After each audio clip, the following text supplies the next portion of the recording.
Yo, yo, yo, what's up? It's your boy Isaac Anzu. The coolest boss you've never had. That's what my intro was. I totally forgot that it has been that the entire time, and I haven't been doing anything like that. Anyway, I've I've returned once again to the world of Blender. Look at the bones. Look at the bones.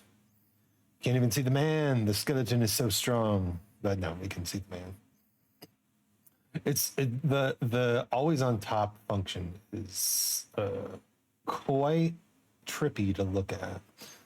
Look at this man. Look at this man. We could give him a Dilbert tie.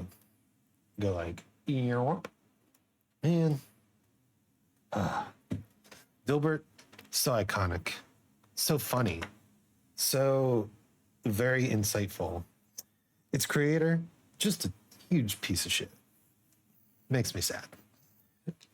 Anyway, welcome to Blender. If you're watching this live, you should be hearing the sultry sounds of John Coltrane playing his one of his most famous pieces, Giant Steps. However, I've discovered that if I listen to it as well, then it comes across on the desktop, and then it's in the VOD, which I didn't mean for it to be, and then it gets demonetized, which I didn't mean for it to happen. So I will be working in silence. That's okay. I've been focusing a lot on monotasking lately. It's the internet content creator paradigm, right? I'm going to be super healthy and only focus on one thing at a time and take my time on things and not give in to ADHD maxing. And yet I'm going to edit all my stuff so that it takes advantage of the limited attention spans of children. Barely hear me over the music. Oh my goodness. Thank you for the feedback. That's important feedback. All right, that should be better. We've reduced things by 10 or so decibels. But welcome, Megalian. Good to have a pro in chat. Do you like my skeleton so far? I've only done one half of it. But as you can see, we've got leg bones and arm bones and head bone. And now we've got the base bone, very important bone. Yeah, there's some IK in there. That's the next step. Today is IK. So we're gonna figure out this IK business. Yeah, I'm going by the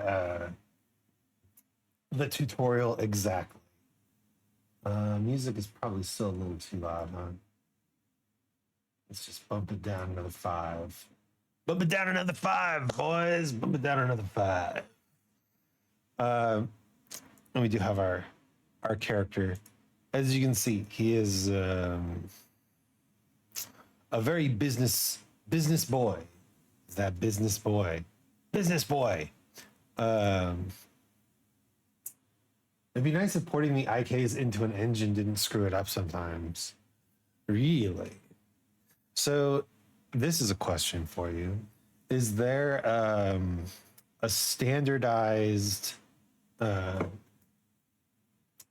is there a standardized armature frame that you need to use if you're doing something in Source Filmmaker, say?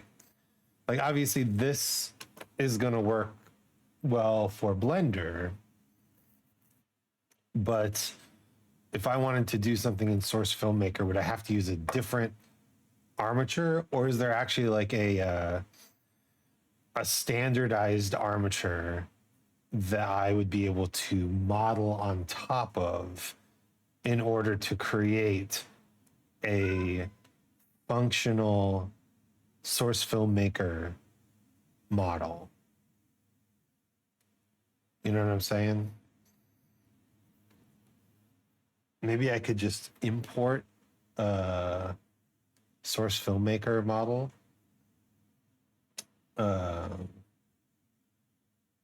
As far as I know, no. You can literally name your bones Big Dick 1 through 200. Yes. Here we have Big Dick 1. Here's Big Dick 7. Out here is Big Dick 69. A very important bone. It just means more work for you setting up the controls and the engines. Ah, I see. So we have some convenience here and eventually in the engine, but it takes more work for setup. I guess that makes sense because, I mean, right now we're doing extra work for convenience. Yo, rigging. Hello, all the wenchen. All the wenchen. All the wenches. Welcome. Thanks for the first time chat. Yeah, rigging. So I made this character. I can turn on his colors. Turn on your colors. Oh, he's in the darkness. I made this guy. Look at him. He is glorious. It's really like my first character design in Blender.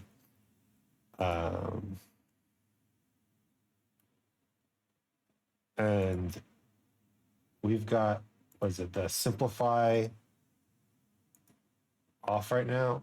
Oh God, it's thinking hard. Yeah, there we go. We've got simplify on right now. So this is, here he is. This is the actual final model, but we're turning simplify on for weight painting. One way I know people do stuff with Unreal Engine is to import the mannequin model from Unreal Engine into Blender and steal its armature for your model. That's what I'm talking about. That's what I think, we should be doing eventually. Right.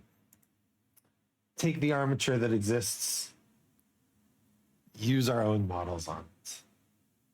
There's an add-on that converts your rig into a UE mannequin, Game Rig Tools.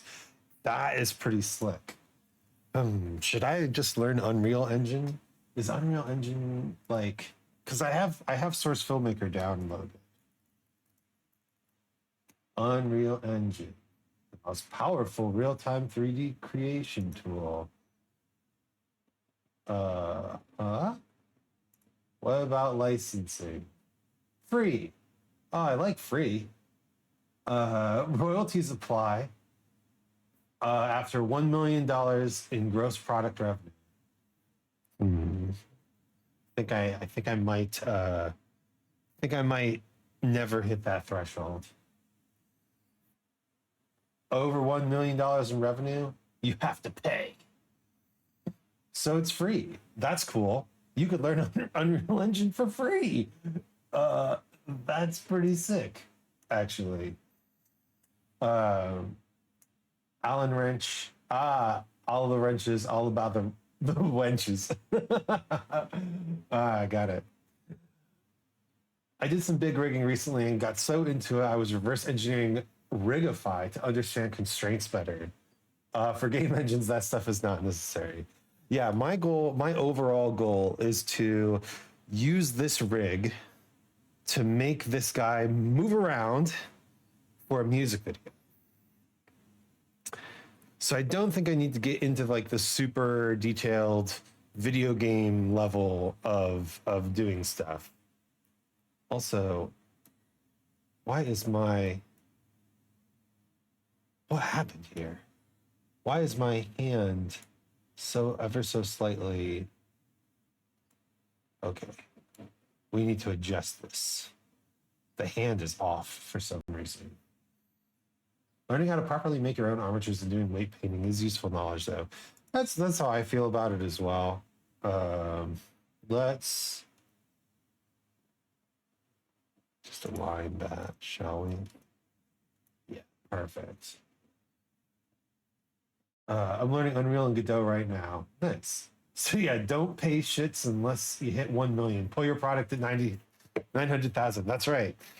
Like the Flappy Bird guy, right? Pull your pull your thing off the market before you start having to pay for stuff. Mostly Godot because you could just drag and drop your blend file and make character models from there. But UE is great. Uh, my dumbass showcase streaming from Unreal last stream. Con got a glimpse of the horror. Ooh. Yeah, I'm sure. I'm sure it's so. So one thing I've noticed with Blender is actually like 12 different software programs in one software program, and if you try to learn them all at once, you are so screwed. But if you take your time, you learn them one at a time. Uh, it's pretty straightforward actually, and I imagine that Unreal is just like another whole segment of that, which makes me think maybe I should be making this music video in Unreal instead of SFM, because SFM, as memey as it is, it's a little old, isn't it? Maybe I should be learning on the most um, updated software. Simple IK constraints, correct. Do your IK bones have deform turned on? Yes, I guess. So this I'm using this tutorial here by Joey Carlino, and I know that I have some absolute masters in chat right now, but if you are learning Blender for the first time, highly recommend Joey Carlino. I understand this program so much more than I see other people kind of flailing about in it because of these tutorials. So Joey Carlino, good tutorial maker. Like, teaching is a skill. Tutorial making is a skill. This guy got it down. That's what I'm trying to say. Oh, there's a lot more information over here. Well, we don't need that. It's an all-in-one tool. It is. Yeah. I'm guessing the yeah is doing things in Unreal. I should be doing things in Unreal.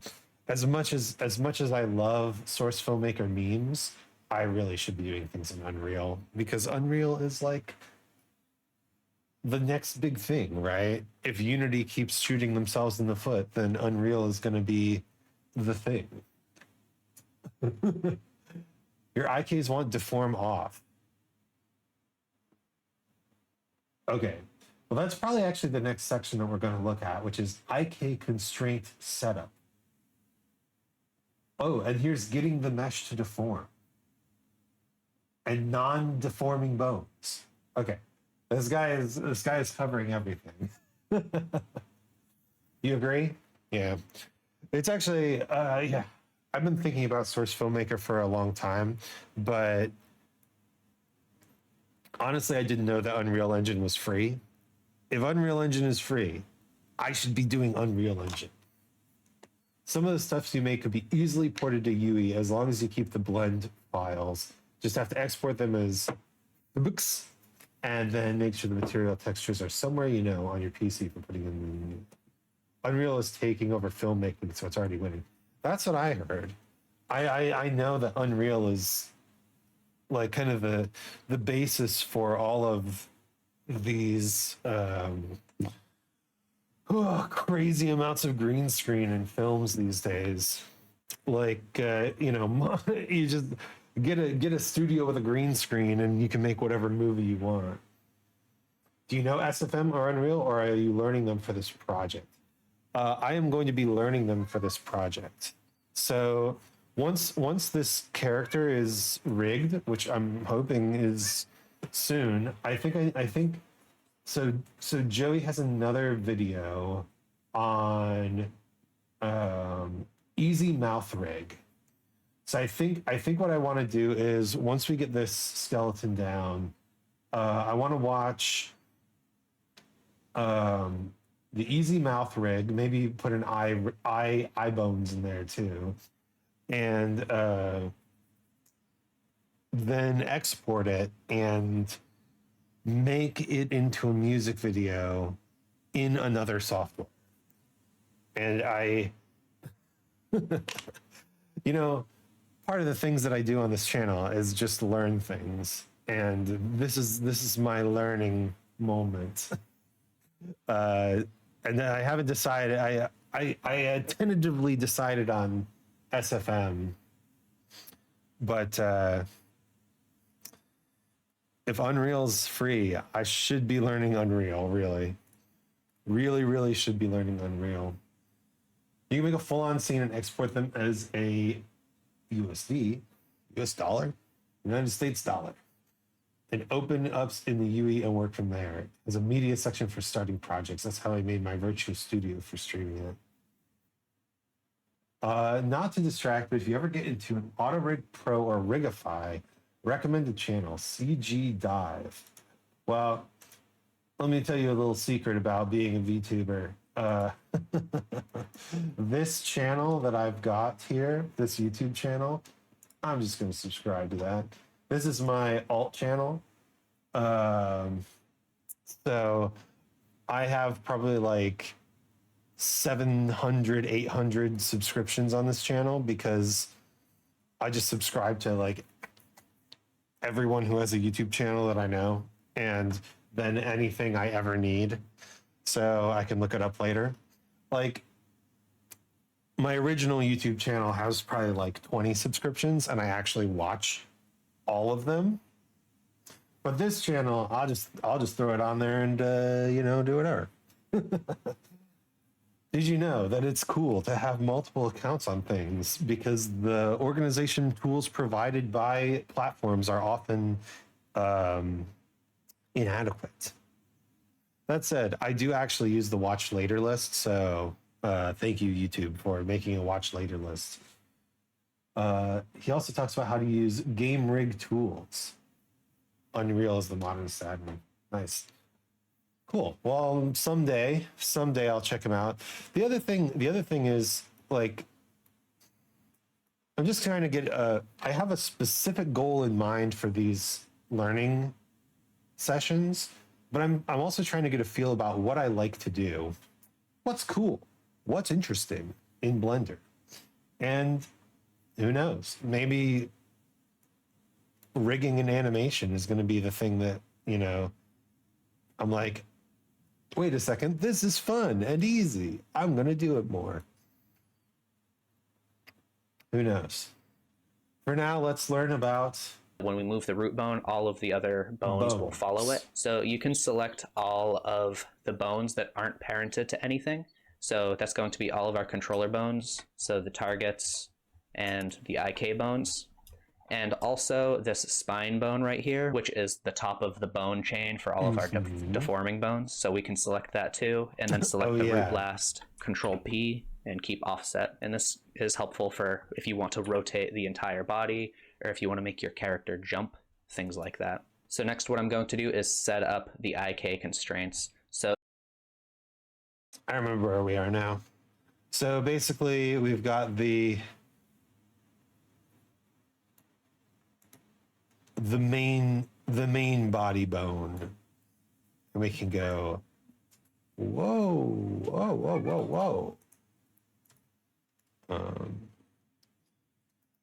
There are many different jobs in the 3D stuff. Rigging is one thing, weight painting, animation, and modeling, all different jobs. That's insane. I imagine that if you specialize really well in one of those, you can make some money. Sculpting, rigging, retopo, animation, scene building, game asset making, 3D printing. Oh, 3D printing though. I would do some sick stuff with a 3D printer. Weight painting can be brutal, but as I've been customizing Rigify rigs or building my own, I find myself adding a lot of little bones with auto weights in mind.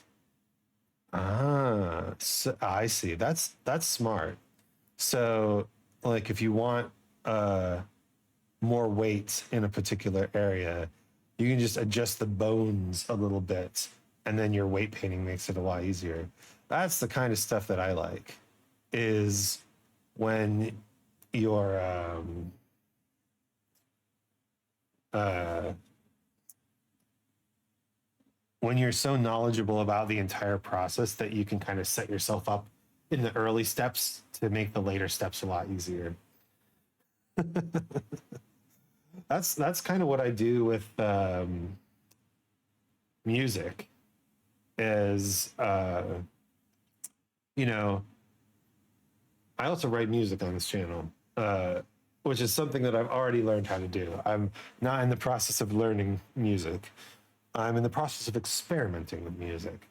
But with music, you can kind of apply certain effects early on in the process, and it'll make things so much cleaner and easier down the line. Export right to STL and get printing. They're all set.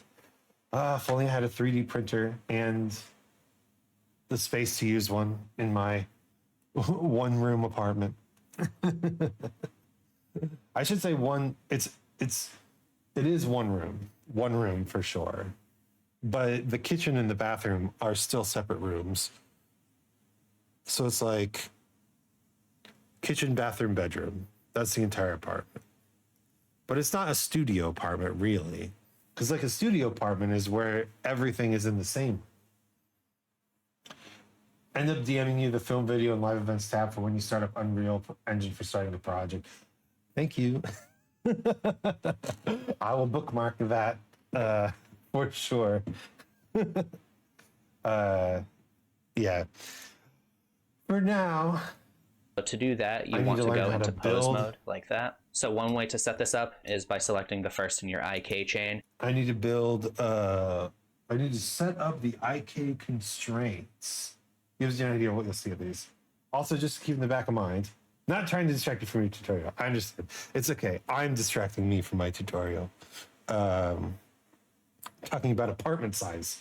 The UE mannequin doubles up the bones in the arms and legs specifically for tweets and added weight paint strengths for the deforms. Really? See, the first, can I open that? Probably. The first model I made, test rig.blend. Yes, save, please. The first model I made, layout. Yes. The first model I made actually,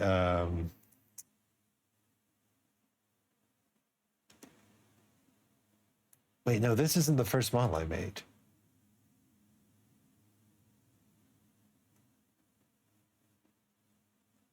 Scalable gnome? No. My boy Blink One? What the heck? Where's the guy? Don't save that. This is testrig.blend. I don't know. All I know is that I kind of accidentally doubled the bones. Let's go back to, don't save this. Let's go back to my guy.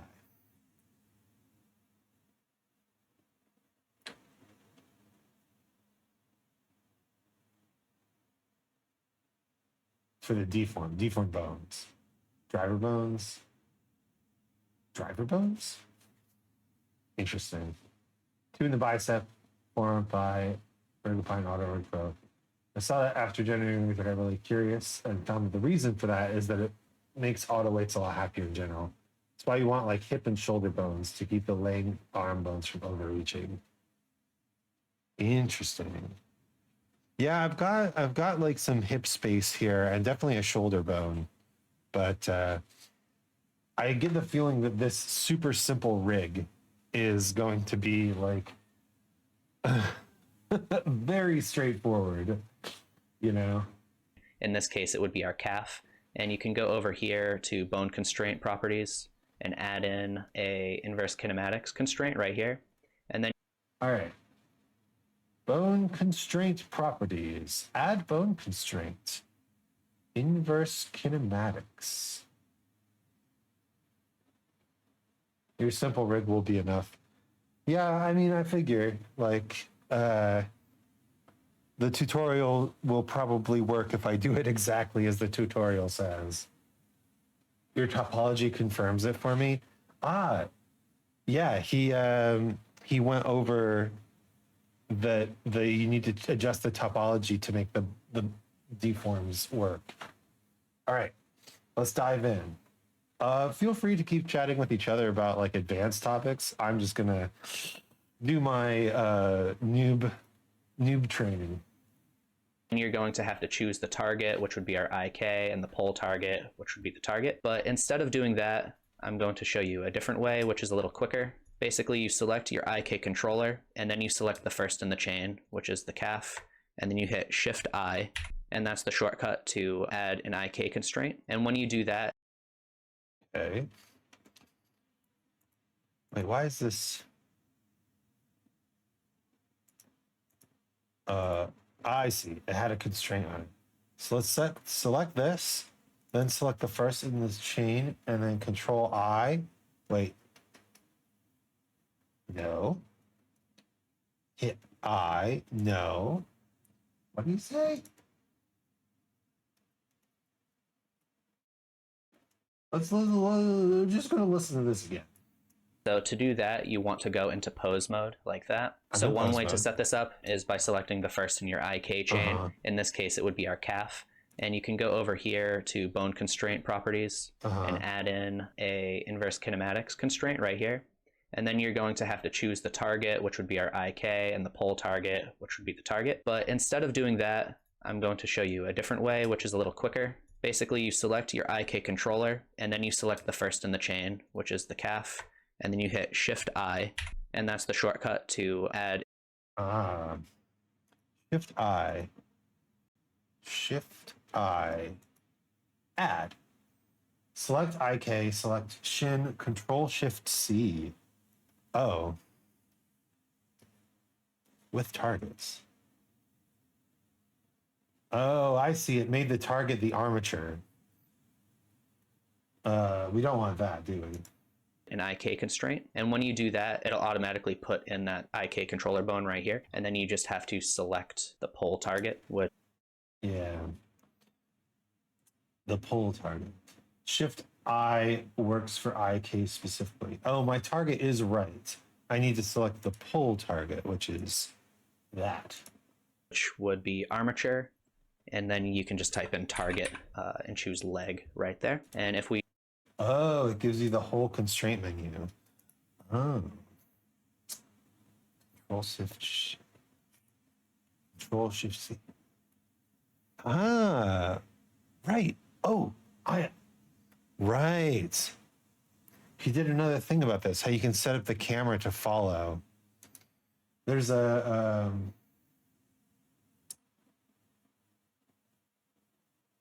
camera tips and tricks.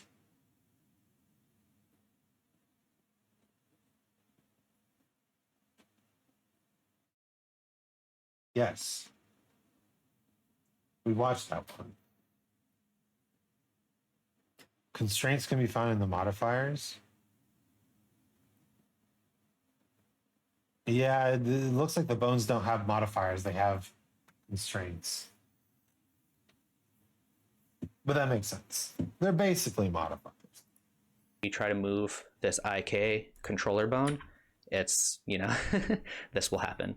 And the reason that is because when you select that calf bone, the yellow one, you can see right here our chain length is set to 0. And when we change that to a different number, like 1 or 2, now our skeleton will look more normal. And you can see the foot now is pointing a different direction, and that is because of the target bone right here. So we have to change the pole angle right here until it's pointing at our target bone. Type the name of your pole target bone in the bone field. Oh, shit. You're right. We need target leg. There we go.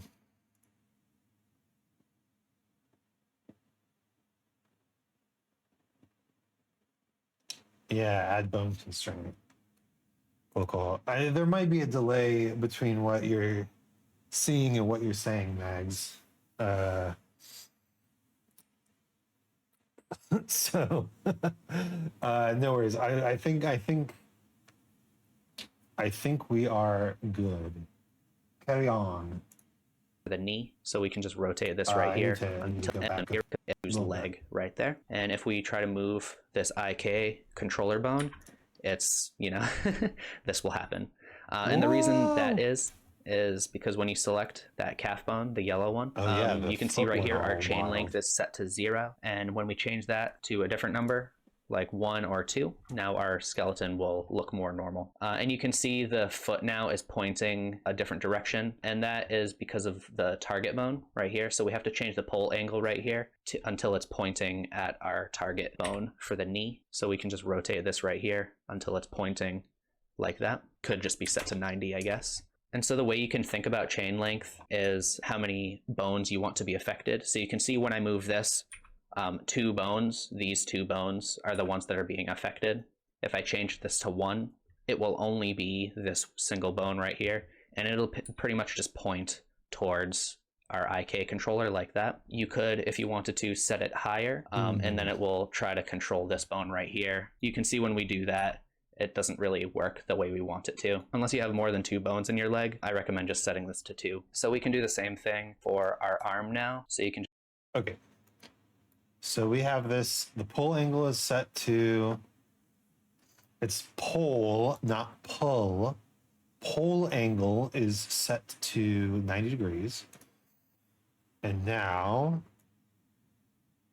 that looks so like a leg. We're legging. Incredible. Just select the IK controller and then the forearm right here, hit Shift I. And so you can see when we move it now, it's going to move a lot more than we want. So you can set the chain. Okay, let's see if we can do the same thing. So select this. I'm just going to add the inverse kinematic here. The target is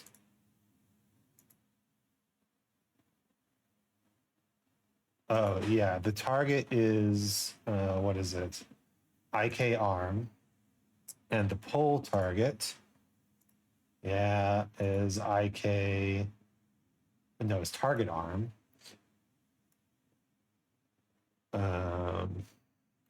Chain length 2. Now we take this, move it around. But as you can see, the hand has become wonky. So we just need to make this our, negative 90 degrees. Interesting. There we go. And now, wow. Hello. Boom. Cool. All right, let's confirm. To 2, like that. So it's only moving these 2 bones right here. So now I am going to move this up like that. You can see by default it's actually it's bending in the right direction, but I want to be able to move this and have that control where the elbow is pointing. So I'm going to select this bone again, pull target, armature, type in target, arm right there. And again, we're going to have to rotate this. So I think that should be negative 90. Negative and now 90. when we move this, the elbow will point at it.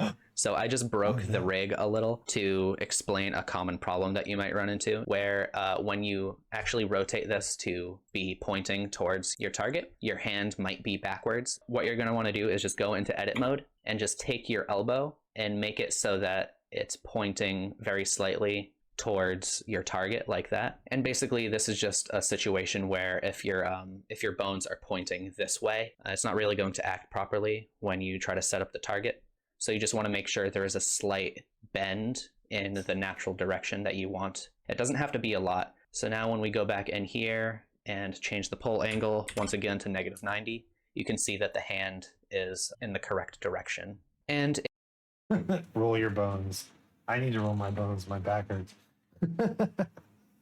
Oh, yes, I'm going to do a stretch. Ugh. You know, one of the things that has bothered me recently is I've been doing a lot of walking and leg exercises, and I feel like my legs are strong, stronger than they've been in a while. But that also means that I can no longer like pop my knee, right? I used to be able to crack my knee like I can crack my knuckles.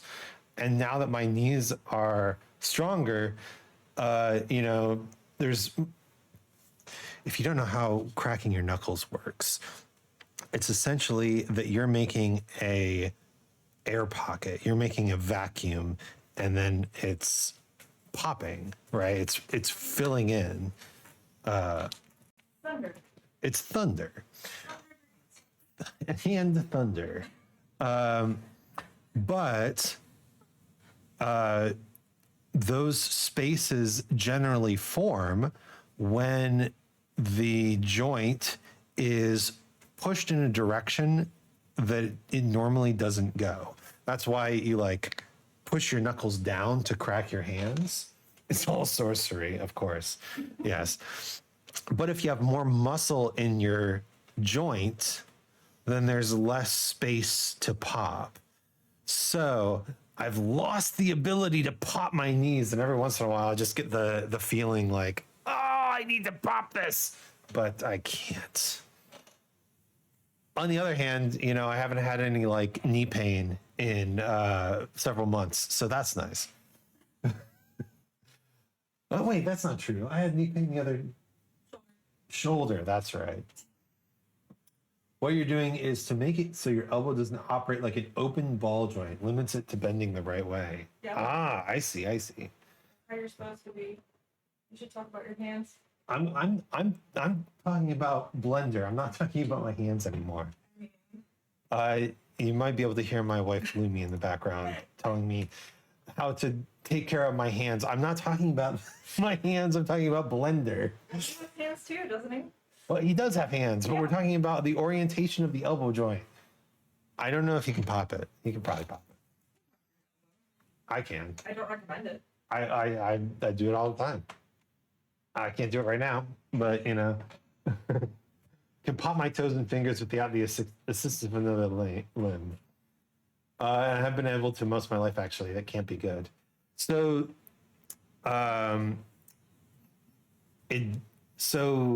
it doesn't actually provide.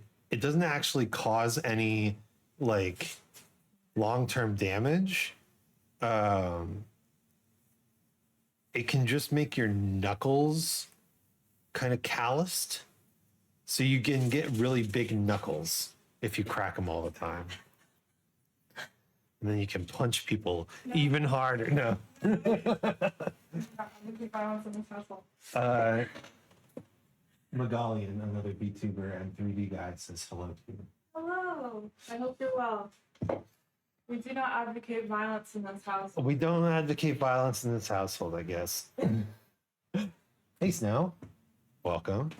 Thank you for redeeming the first. All right. What's happening here? If you move your bones and you want to reset them, you can just hit A to select everything, and then Alt G to clear the pose, Alt R to clear rotation, and Alt S to clear the scale. Okay. No choose violence today. No. We can still choose violence. We just can't advocate for it. Necessary violence is necessary. You must understand. But we can't be happy about it. That's all.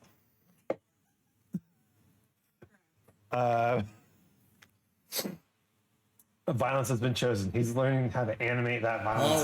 Oh God. Okay. Isaac loves the big nuts. Actually, have you ever done a nut size ranking? I think pine nuts have got to be one of the most biggest nuts out there. Walnuts are pretty big, but pine nuts, have you seen pine nuts? They're huge. Nuts ranked by size. Nuts. Are all nuts the same size? Of course not. Of course not. Why is nobody doing this nut ranking by size? Nut ranked by size chart.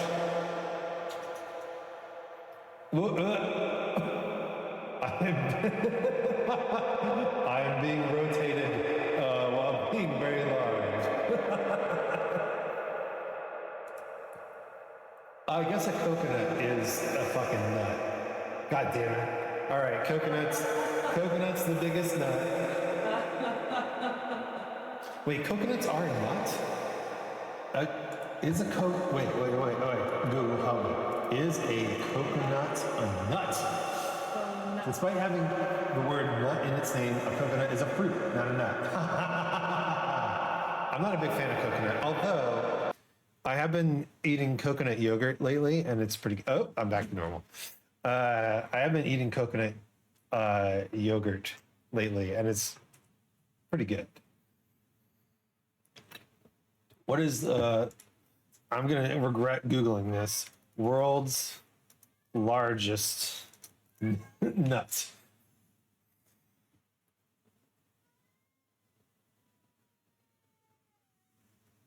The Coco de Mer. Legends of the Coco de Mer. That's just a butt.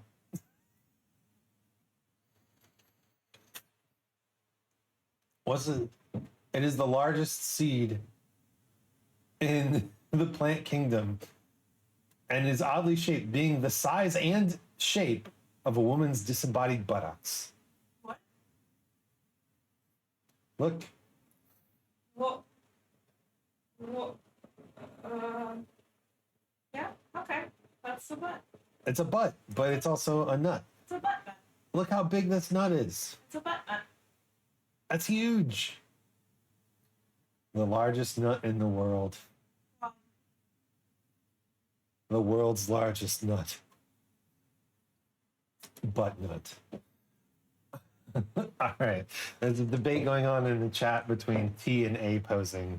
And I am scared. I'm going And to it'll keep just go watching back the to video. normal. I like to be able to select this foot, and when I rotate that, I like the knee to point in the direction of the foot. So an easy way to do that is to go into edit mode, select the target bone right here for the leg, and then select the foot and parent it with keep offset like that. I'm being rotated once again. Use that foot.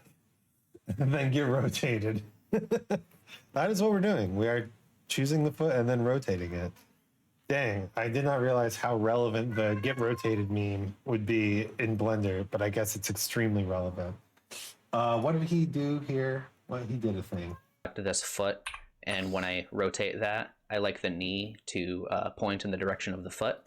So an easy way to do that is to go into edit mode, select the target bone right here for the leg, and then select the foot and parent it with keep offset like that. Now back in pose mode, you can see when I rotate this. So which...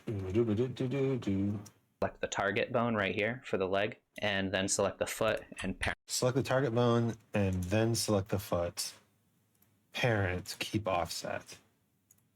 Parent it with keep offset like that. Now back in pose mode, you can see when I rotate this, first of all, it's not working the way we want, okay? And the reason for that is because the foot bone is inheriting the rotation of its parent, which is the calf. So we can just select our foot bone right here, go over to bone properties, relations, and then turn off inherit rotation. In some other rigging tutorials, they might tell you that you should never turn this off. And I would say that that's probably good advice in most situations. But if you're just trying to rig something quickly, you're making something pretty simple, I think it's completely fine to turn off inherit rotation. Basically what that does, if we move this down now, the foot is not going to move at all. And if we have it on, you can see it's rotating with the calf bone. Now when I rotate the foot, the knee will point in the same direction as the toe. If you wanted, let's get rotated. Look at that. That's cool.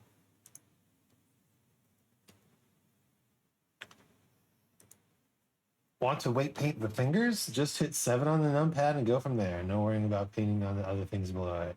Ah, I see what you're saying. Having the hands that way. Only thing I dislike about A pose is looking at the hand dead on. You can accidentally weight paint the legs or feet with fingers. I've done way too many times. Yep, I have heard A pose / T pose. I decided to go with T pose because it's easier. I don't know.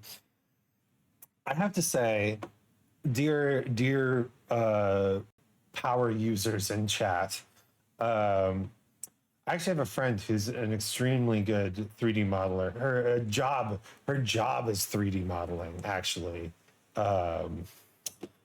and she is helping me make a real model for me to use in on stream. And she's doing a T pose. And so I'm like, T pose. Thanks for the achievement. VTuber model. Sick. Yeah, and honestly, it looks so much better than this like beginner boy thing. Blender has a VRM add-on for that. Really? VRM, huh? That's cool. Let me look that up. Blender VRM add-on.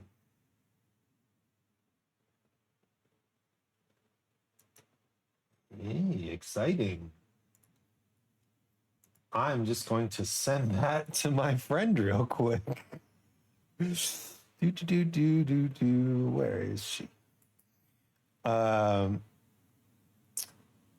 Wait, where is she?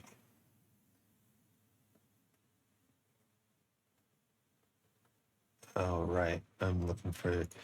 I always forget which name she's using on Discord. There's also a VRM add-on for Unity and UE, like most engines works like Godot. So we're trying to figure out the tutorials before I'm bad. I'm taking the take on the endeavor myself in 1 minute bites. Honestly, if you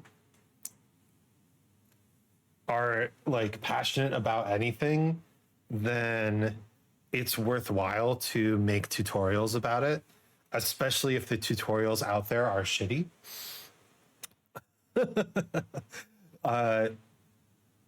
Because first of all, everybody learns differently, right? Everybody learns in slightly different ways. And the more ways that we have to teach things, the better. Like, I really like these, hour-long tutorials that walk you through a process in a particular way from beginning to end. And I'm going to watch like 6 of these. If I really like rigging, if I decide that I really like rigging, and it does seem interesting, I watch like 6 of these and I learn I do it over and over again, like the same every time. And I like slowly figure out like, what's the best way? What's my favorite way? What's the like all of the tools of the trade, right? On the other hand, for music, I don't need these super long tutorials. So I love those tutorials that are just like, here's how to do something weird in 1 minute. And I'm like, that's all I need. I need super long tutorials for guitar. Yeah, actually, I've, let me just pull this over here. I've actually started learning ukulele. I know. White guy learns ukulele. The world is going to change. But yeah, I've started learning ukulele, as you can hear.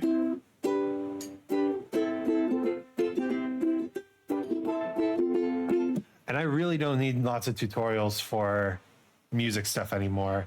Like, I think I watched one tutorial on how to strum, and then I've been figuring out all the chords on my own and learning songs by ear. So yeah, sometimes you just need like those 1 minute tutorials, even if there are good tutorials out there. Was that a uke? It was a uke.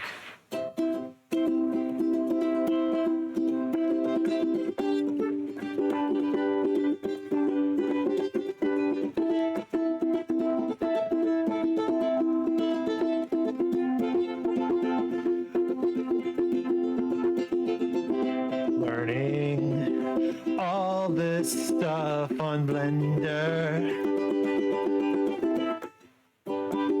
makes me get a bender. Bending these elbow joints based on IK constraints. That's the choice I'm making in Blender. I don't know what I'm saying. All the music things. Yeah, I don't really need big long tutorials for music anymore. So the short tutorials are super nice.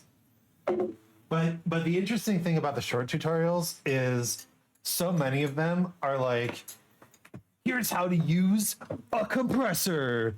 And I'm like, I know how to use a compressor. I've used compressors for years now. I'm good. Thank you.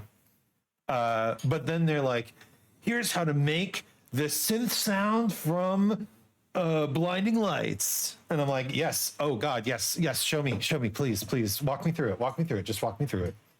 Next, you should model a ukulele. I should. That's a cute idea. Someday we'll do uke karaoke. However you want to say that. Ian Hubert's lazy tutorials are hilarious and great. All right, I have to look this up. Be a neat little prop to have for future use. And make it throwable. Why not? That's good. Ian Hubert's.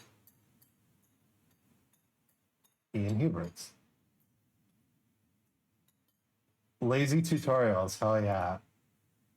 Sometimes I make cinematic abominations. Good to know. Lazy tutorials, watch any of them. How about watch all of them? Wow, they are so short. This is like a 15-minute playlist with 22 videos on it. Incredible. We're saving this. Okay. His lightsaber one is great. Honestly, a lot of... So obviously YouTube like tries to cater to your interests. And the more I watch Blender videos, the more YouTube Shorts tutorials I end up seeing. And Blender YouTube Shorts are kind of incredible because you don't really need a whole lot of context to walk through a very specific thing. And oftentimes they'll use some tool that you don't know about, and you're like, oh, that's perfect. I never knew that. So cool.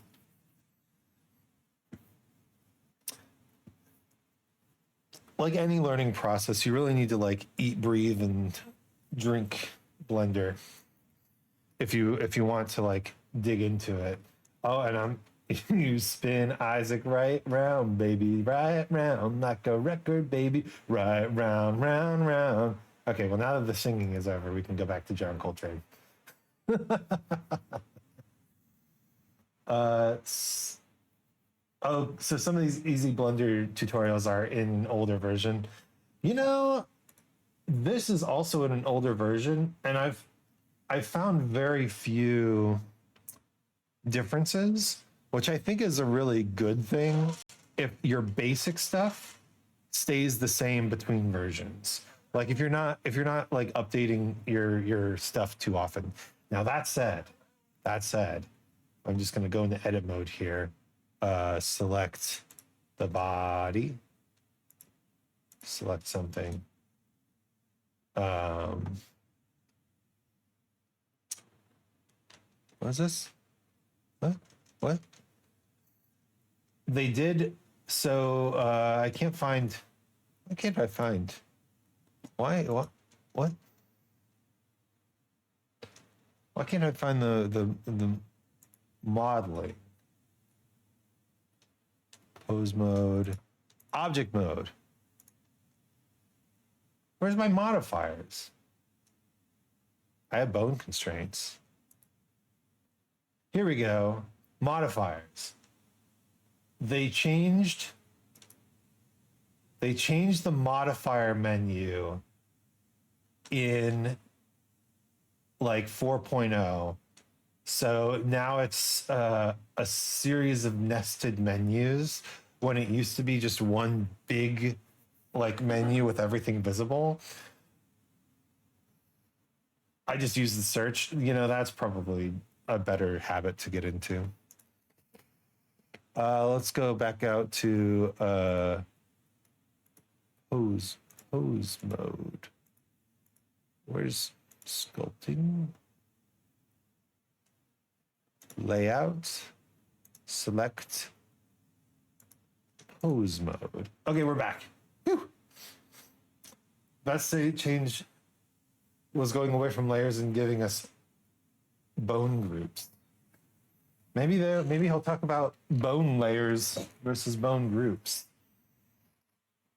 In this thing, you could also do that for this bone right here, and that'll make it so when you rotate this bottom spine bone, the top one stays straight like that. Okay. Wait, what? Which bone did he just say?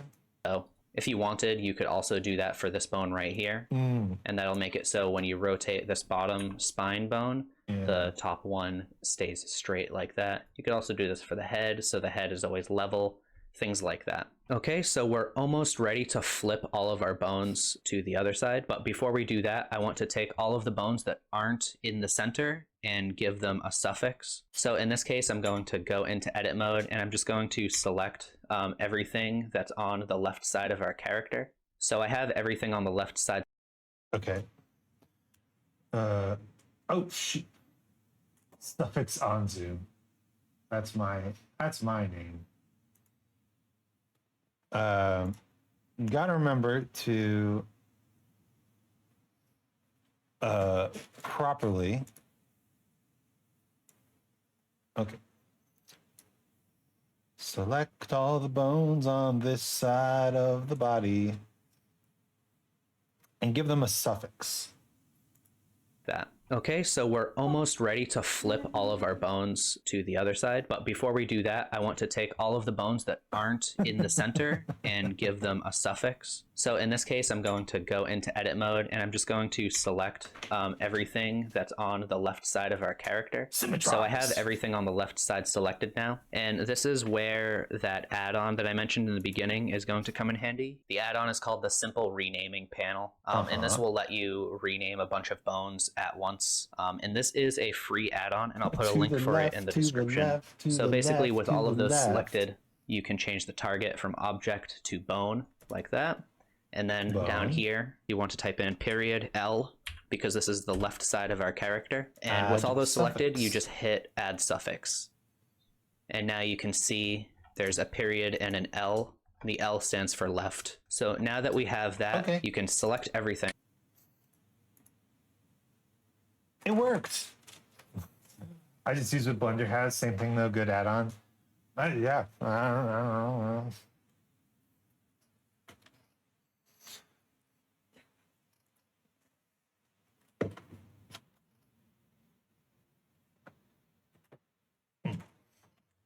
I mean, Blender has something like this. That's cool. I'm following the tutorial exactly for now, but yeah, Blender, man, they're so good. And then right click and choose symmetrize right here, and that is select all. Down here, you want to type in period L, because this is the left side of our character. And with all those selected, you just hit add suffix. And now you can see there's a period and an L.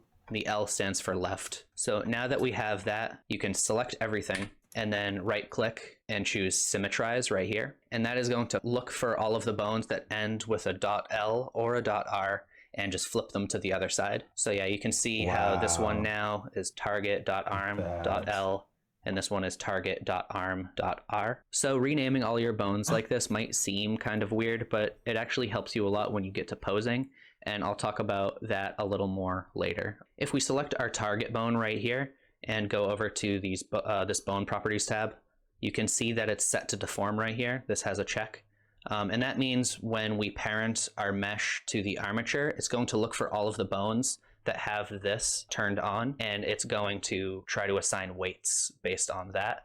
So what we can do is we can go to each of our bones and turn these off individually like that, or we can just select, shift select all of our controller bones. And when you have all of those selected, you can hit F3 and just search deform, armature bone settings, deform like that, and change this from toggle to disable. And now you can see. All right, let's try that. So select all your controller bones. Ooh, controller bones.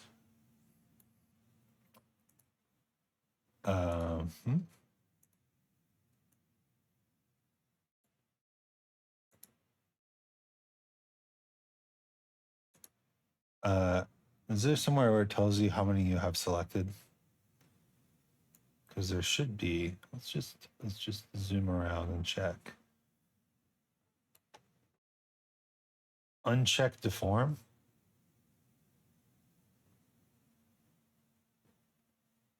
Along the bottom right-ish area. Well, I don't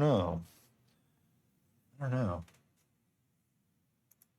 See, hit F all of our controller bones. And when you have all of those selected, you can hit F3 and just search deform, armature bone settings, deform like that, and change this from toggle to disable. And now you can see all of those are disabled right here. Now I'm going to go back into object mode right here, and we can start parenting our mesh to the armature. So I'm going to. All right. Time to go back into object mode. Wow. It's been forever, guys. Well, here we are in object mode. Wait a minute.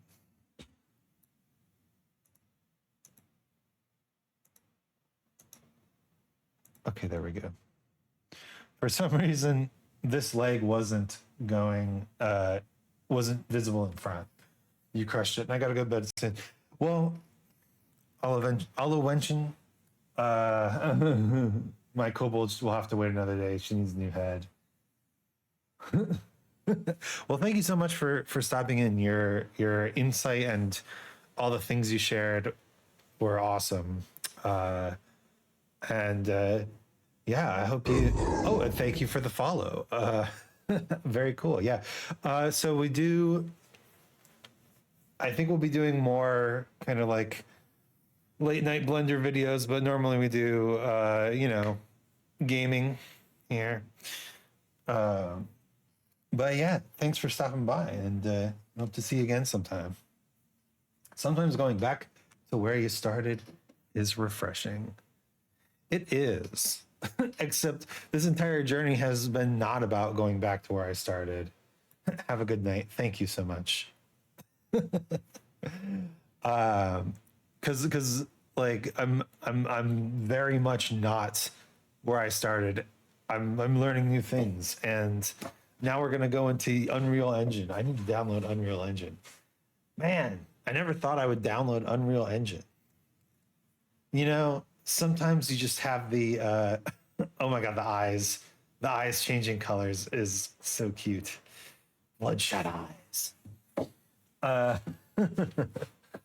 Do you like my chromatic cat / griffin? Is it?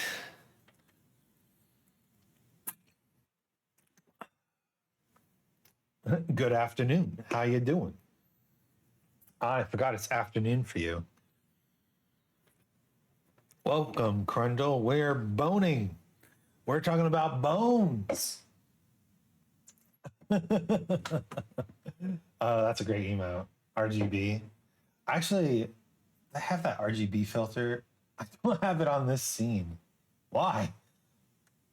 Join the boneless side. It's actually evening. I was just trying to be cool. Well, it's actually morning for me. I guess if Dolu was here, it would be afternoon for him. Sounds hot. The boneless side.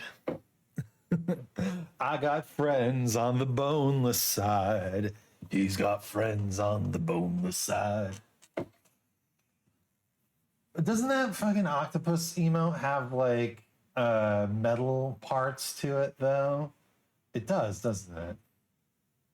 Yeah. This is only nominally a boneless creature. Wait, do cyborg metal parts count as bones? They probably do. What the heck? I never noticed that. Some of these emotes have like inside jokes in them that the world may never know.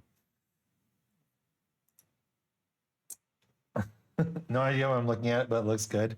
Well, if I turn off the armature, you can see that it is a fellow here, and these are his bones. Notice that there are some bones of his that are outside his body, just like a normal human. Select the body right here, shift select the armature, control P, and choose with automatic weights. Okay, so we're in object mode. Control or select the armature. Let's listen to that one more time. Those are disabled right here.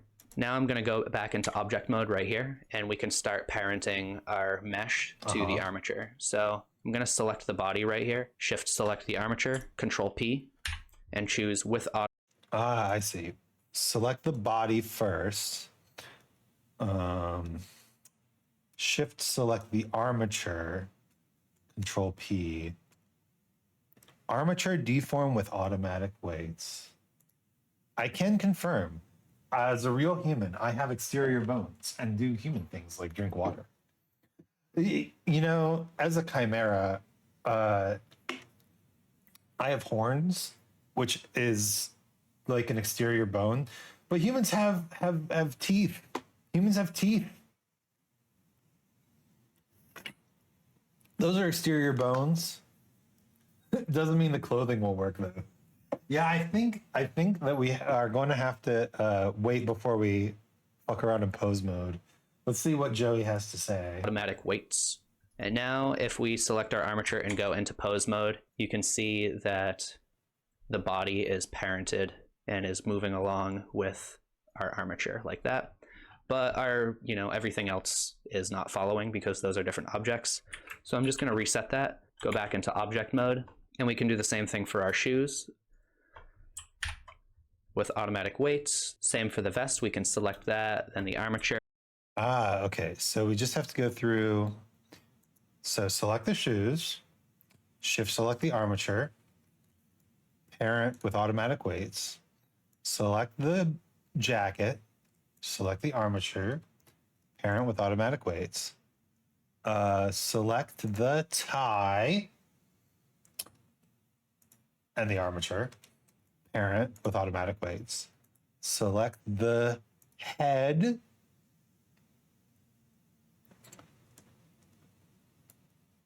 wait, can we do this more than one at a time? Control P, automatic weights. And for the head, we're going to do something slightly different because we only want the head to follow this one head bone. So I'm going to select the head, the eyes, eyelids, and the hat. Then shift select the armature, control tab to go into pose mode, and just make sure the only bone that's selected in pose mode is the head. And we can hit control P. Probably just going to weight paint the head. You are so correct. Actually, parent to bone. I see. So select eyelids, hair. Shift select the armature. Go into pose mode. Only select that. Now control P with automatic weights. And there we go. Control the P and then select the head. Make sure you're selecting the correct head. Otherwise, the P will totally go out of control. It's another way to do it. I'm used to doing it the former way. And instead of with automatic weights, we're going to choose bone.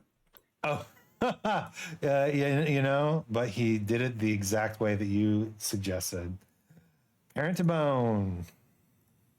And that's just going to make it so that it's all of those objects are only parented to this one bone, like that. And Let's check. Yeah. and it just kind of ignores all of the other ones. So just to make posing a little more clear, we can clear up some of this mess, go over to the object. Auto weights do all the bones in the armature. I see. Okay, so that actually leads me to I think let's clear the parents on the tie, and let's actually make the tie so it only parents to this particular bone. Yes. So now in pose mode, if I was to say rotate this, see the tie doesn't like shift. Isn't that funny? I don't think this is a healthy dance move. This is not a healthy dance move.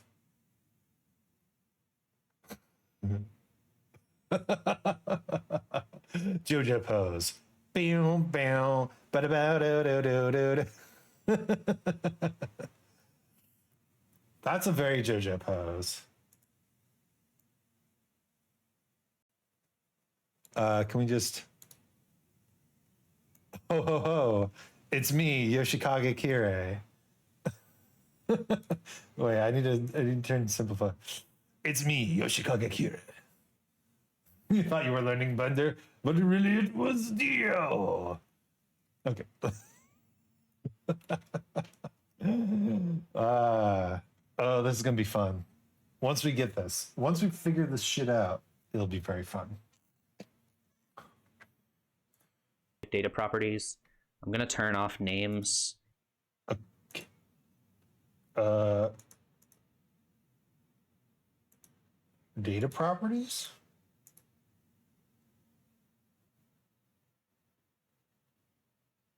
Data. Viewport display.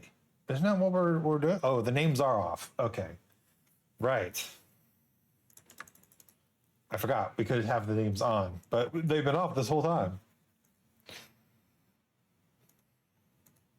And I'm going to change octahedral to stick, just to make our bones look a little different. They're not as intrusive. And we can just play around with our armature. There's so much stuff you can do with Blender, but the time sync is more than 100%ing a FromSoft game. Is that a challenge? Is that are there Blender achievements that I can be racking up right now? See what is broken and what looks good. So first thing I notice is that when we move our leg, the vest is also moving, and I don't really like the way it's doing that.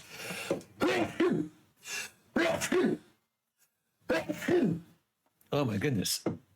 Ugh. Sneeze break. Blender is on Steam. No achievements, so yeah. I took I think it was your advice. And I have Blender on my Steam now, so it notifies me when there's an update available. Which is nice because I have not been updating. Possibly. So I might fix that with weight paint. Let's...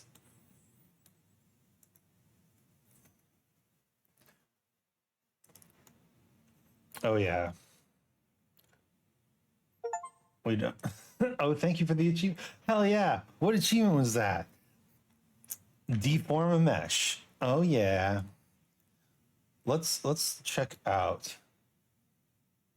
So the clothing is something. Uh-huh.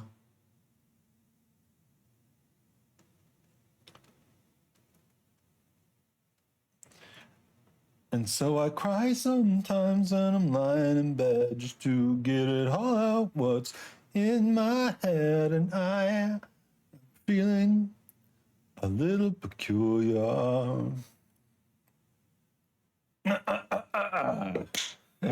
Hey, Isaac, first time chatter here. Queen is telling me that 1 billion lions could be every Pokemon. What are your thoughts on this matter? It's to be expected with auto paint and lower poly count. That's fair. 1 billion lions could be every Pokemon. How many? Isn't God also a Pokemon? Also, man, I hope Queen's doing well. It's been a while since I saw her online.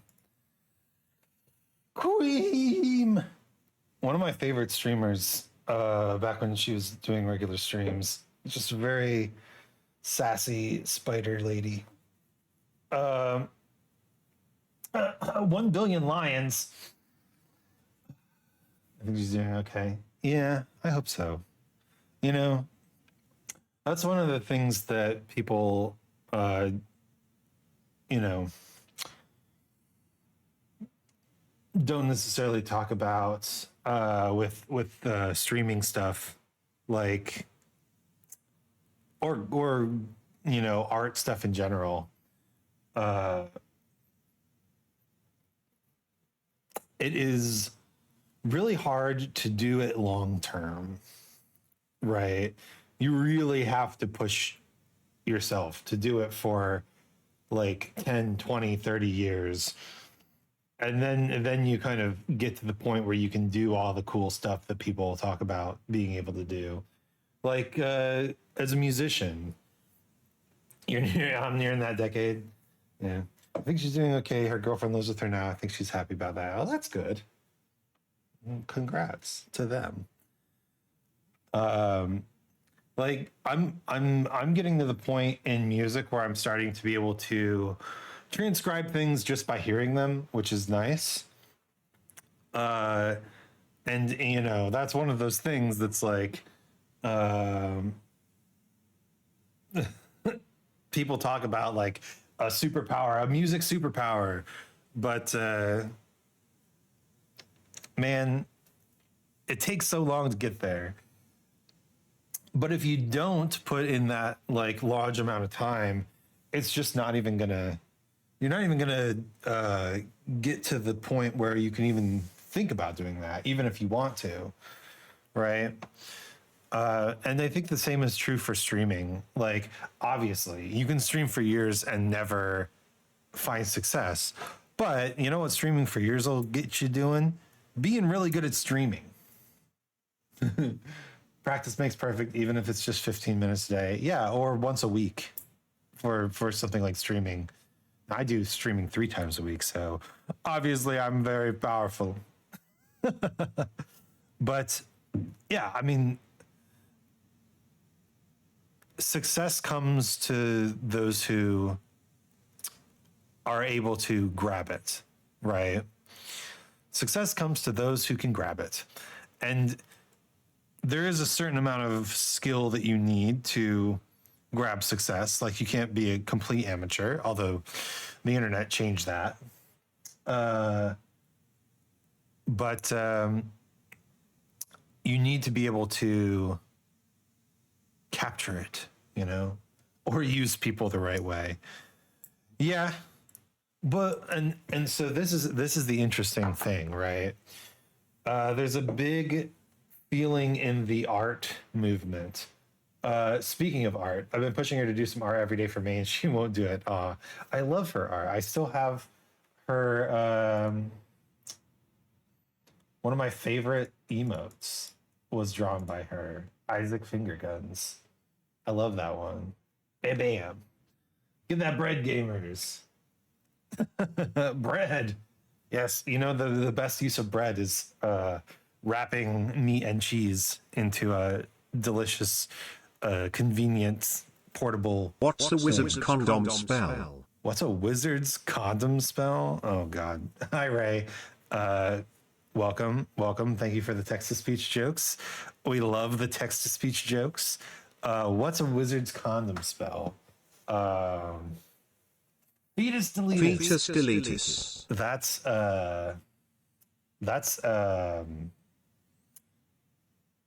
That's like an abortion spell. Hi, Ray. We're talking about doing things for long amounts of time, right? Like success is random. Success happens to random people, but if you want to be successful, you kind of have to be active. You have to be in the game for a certain amount of time, right? You need to allow yourself to get to that minimum skill level and then be available, be there, be able to say yes when success comes to you. You got to be thinking B movie 2012. Nope. Well, and that's the other thing, right?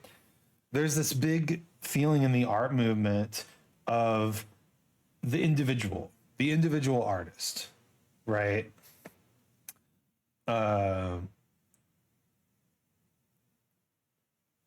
You know, streamer who does their own thing, indie streamer, making it big, finding success, you know, small time artist gets retweeted by big account, all of a sudden has tons of followers, right? I have a friend who's an artist who like just so happens to be in a fandom at the right moment and made a ton of art of a popular ship in that fandom, and she kind of hates that's what she first got famous for, and she tries to get away from that now, but you know, it was totally random, right? However, I think that there is another way, and you know, Mags is talking about it. You know, you can use people the right way or use people the wrong way, I guess. But the point is, you can either gain the skill, you can make a collab sheet like some dumbass. I saw that. I mean, I saw the original post, and it's just some tiny awkward VTuber trying things out. Like, it's not the trend. It's not the norm, I don't think. Original post makes for an easy list of people to avoid. Job interview for collabs when. I did do, I have done a form for a collab once, but it was for a game show about video game music with Pinch Raccoon, who's super cool. And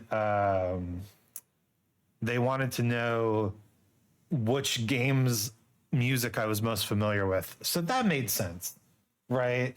You got to get some information before your game show starts. Is this about the collab fee bullshit? No, but that's some bullshit. Get out of here with that bullshit. Interview for a VTuber group in general. Yeah.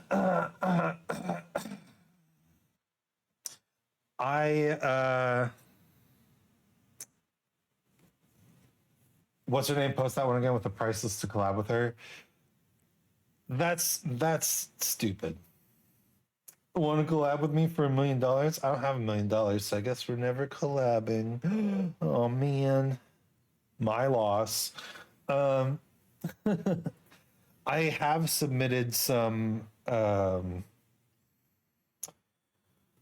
Is it? I think it's okay to talk about this. I'm never hearing back from them. I have submitted some what do you call it?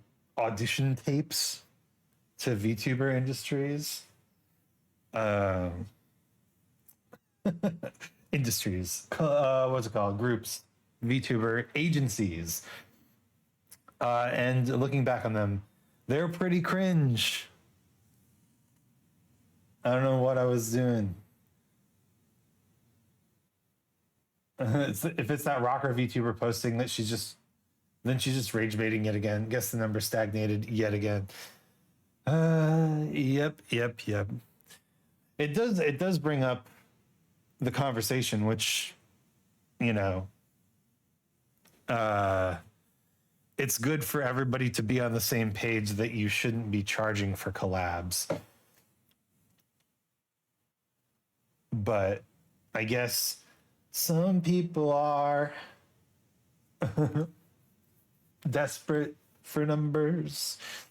We want to do this on everything but the y-axis, right? No, everything but the x-axis. I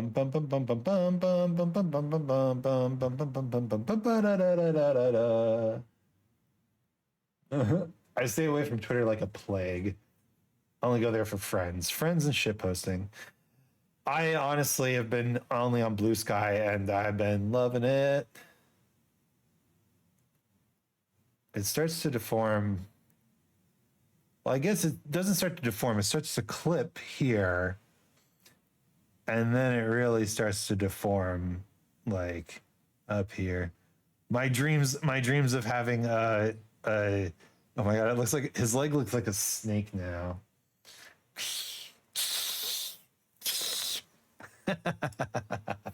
Oh God, just stop.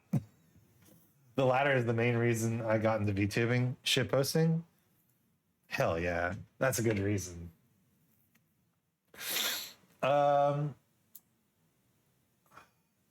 What was I talking about? Oh, right.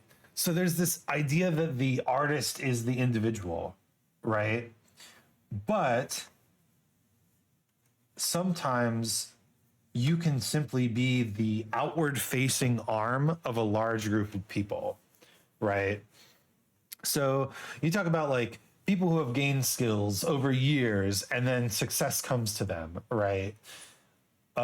The other side of that is that you have a group of people who have gained skills over years, and then they select a person to be their face, either from inside the group or outside the group, and all of their skills go into supporting that person, right? That's essentially what an agency is, right?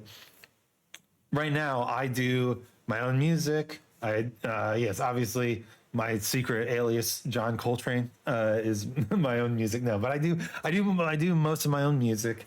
I do all my own like backgrounds and effects and scheduling and thumbnail creation, and I'm having a friend help me with a 3D model, but that's about as far as I've gone so far. And I write music for other people, and I do like collabs and memes with other people.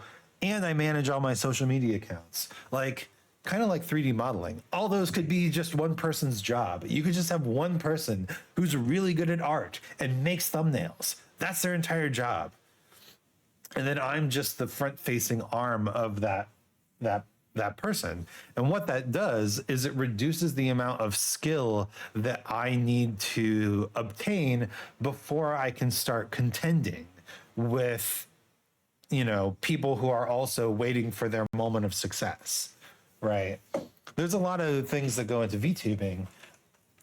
If I had a team of people, a business, if you will, businessman Isaac, here we go. If I had a business that where somebody could do all those different jobs, then all I would have to focus on is being entertaining on stream. And if that was the case, I could stream every day. I could stream every hour, right? I could stream all the time because I wouldn't have to like go offline and do all this other stuff. It's company logic. Yeah. Are we getting the Sigma arc? Hell yeah. Finally it's happening. The Sigma, Alpha, Sigma. Oh, what's the new one? Omega. No, Omega's last. Beta, Zeta, Delta, Delta male. What's the new one? Sugma. Yeah. Sugma nuts. It's part of why I never moved forward with making models for others. Don't want to worry about Twitch getting a stick up its ass and ban me for working on that shit on stream. Yeah, like literally, I did a thing where I sug my nuts. I made a piece of music for my intro. If you watch the old Isaac streams on YouTube, you can hear that piece of music on my intro. But Twitch started saying, hey, this music is owned by someone else. And so it turns out that when I released the music, when I put it on Spotify and stuff, Twitch saw that and couldn't verify that I was the person that was also putting it on Spotify or whatever. And they muted my intros. They muted my VODs and they wouldn't auto-publish them. So now I have new intro music that I've never posted anywhere else. That is some bullshit. It is. And the problem is like, nobody is going to Twitch to hear like music that I want to release, right? Like I do the little short rap things. Those are coming back, by the way. I'm gonna get back into doing the short rap videos. I promise. Those are coming back. But nobody's coming to Twitch to hear these rap songs, right? They're gonna go to places where you listen to music, like YouTube and TikTok and Spotify or whatever. So I have to release it on all these other platforms, which means I can't put it on Twitch. When the shit hit the fan a few years ago for DMA stuff, got the email. It's like, hey, one of your videos have DCMA stuffs. Not telling you which though. Good luck before you're banned. Ugh. Yeah. At least for at least now they tell you which videos. I just nuked all my VODs to avoid the issues since I wasn't digging through years of footage. Real. That's what I would do too. Now at least they tell you like, oh, you want to hear something funny? So I mentioned earlier in the stream, my last 3D modeling stream, I accidentally had the John Coltrane music on the VOD, and they sent me an email like, hey, you accidentally put copyrighted music on your stream. We're muting your stream. Whatever. Don't care. Like, who's going to sue me? John Coltrane? But when I put it up on YouTube, it was mostly fine, right? It's like, hey, yeah, these are copyrighted music, so we can't monetize the video, but there's no other impact on the video, except there were 2 John Coltrane songs that are banned in Belarus and Russia. So apologies to all Russian VOD watchers.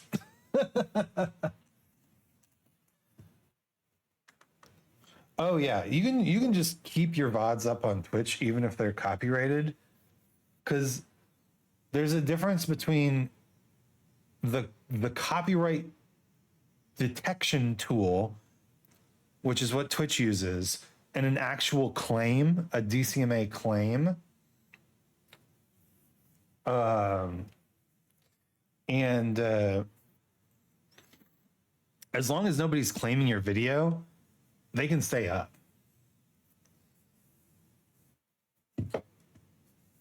Yeah, setting the game audio to a different channel and excluding it for the VOD. That's exactly what I'm doing with John Coltrane at this very moment.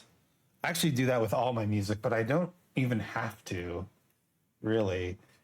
It's like on my Elden Ring streams, I'm only playing music that I've written. I'm playing Isaac Anzu original music that hasn't been uploaded at all anywhere else. So I could have that music on the VOD. Nobody would know. Nobody would ever know. Pretty cool. I like this posing stuff. Painting. Another thing is if we move our character down, you can see the heel is lifting up like that. Oh. If I move the character down,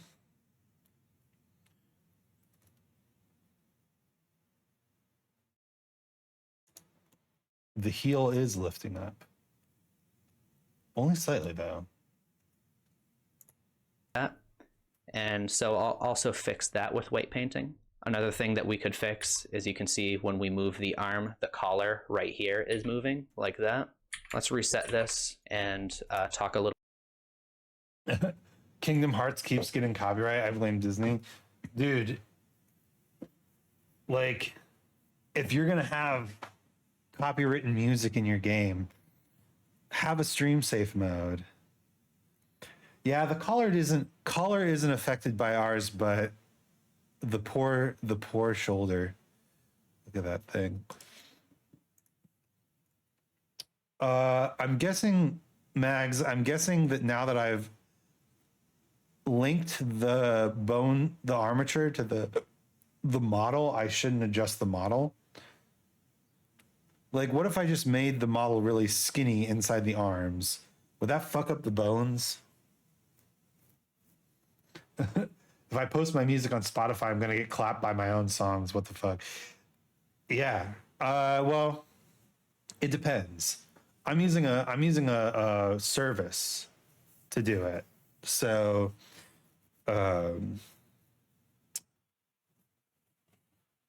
honestly, you could delete the arms under the shirt and it should still be fine. Really? Really? Look how tiny his arms are. So if I go into edit mode,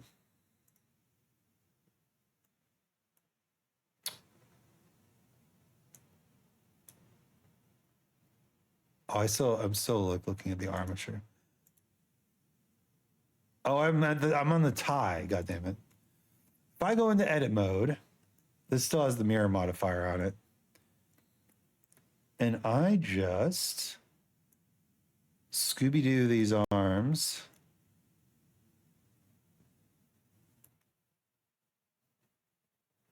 Pretty much the bones can be thought of as being connected to the verts of the model. So if I delete these verts, the bones will still exist and still do the proper thing, right?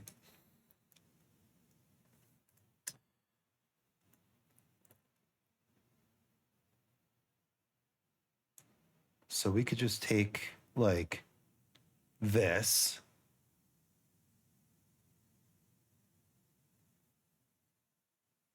My model has a full armature, but there's no head under the helmet. Most of the body doesn't exist under the clothes, just to save poly count. You know, that makes sense. I know Khan's model really improved when he finally deleted the body beneath the clothes. All right. Deleted. Okay, that looks fine. Let's observe over here.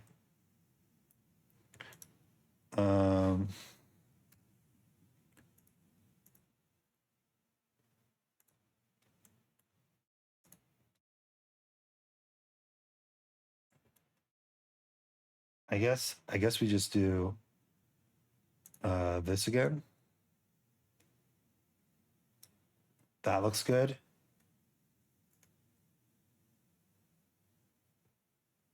And now let's just move this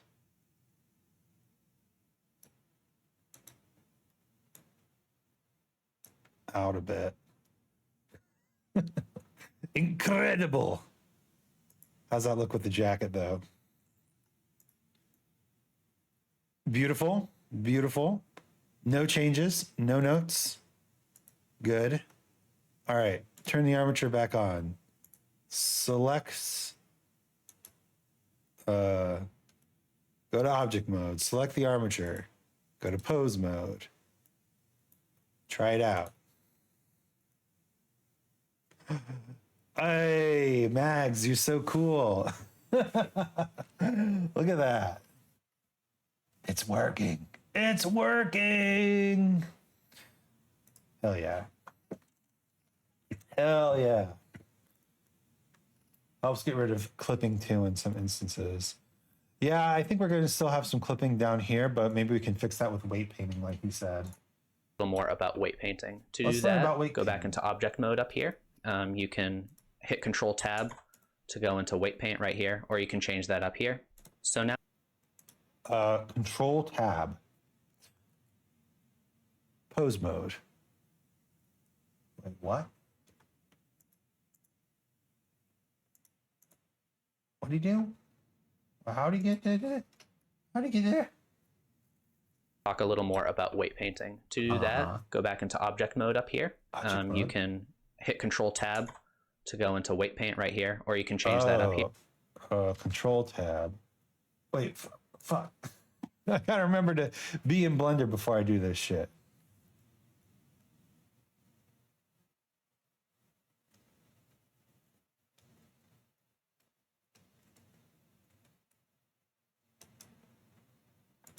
Wait, how's that? Why is that not working?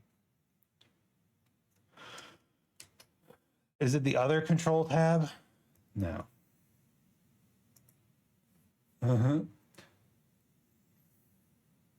You have to get in the cloth physics simulation and pinning verts for to make the suit top move away from the leg. Ugh. Well, maybe. Do that loads. Not clicking better than hit a key that messes up the vid. I know, right? Let me hover, man. Let me just hover. How do I get to weight painting mode? It's not an option here.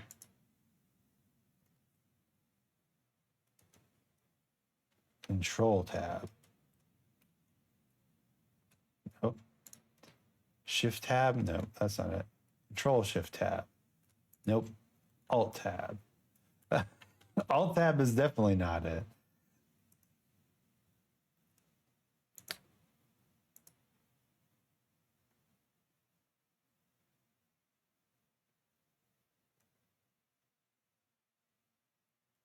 Uh-huh.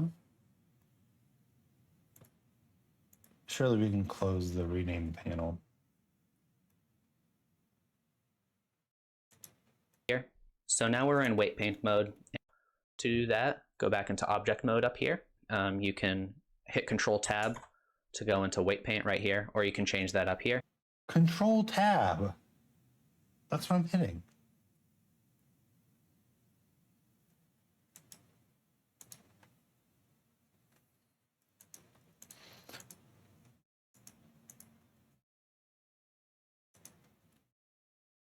Mode. Okay, all right.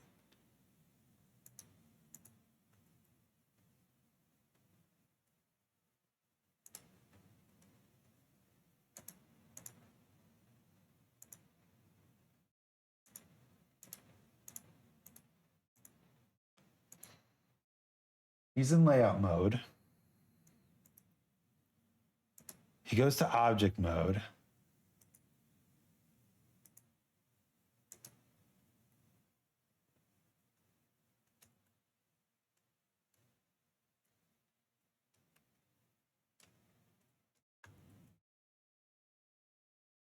Okay, why did that work? I don't have weight painting mode though. There's no weight painting mode. Wait, what? You can hit Control Tab to go into weight paint right here, or you can change that up here. So now we're in weight paint mode, and if you go... What am I missing?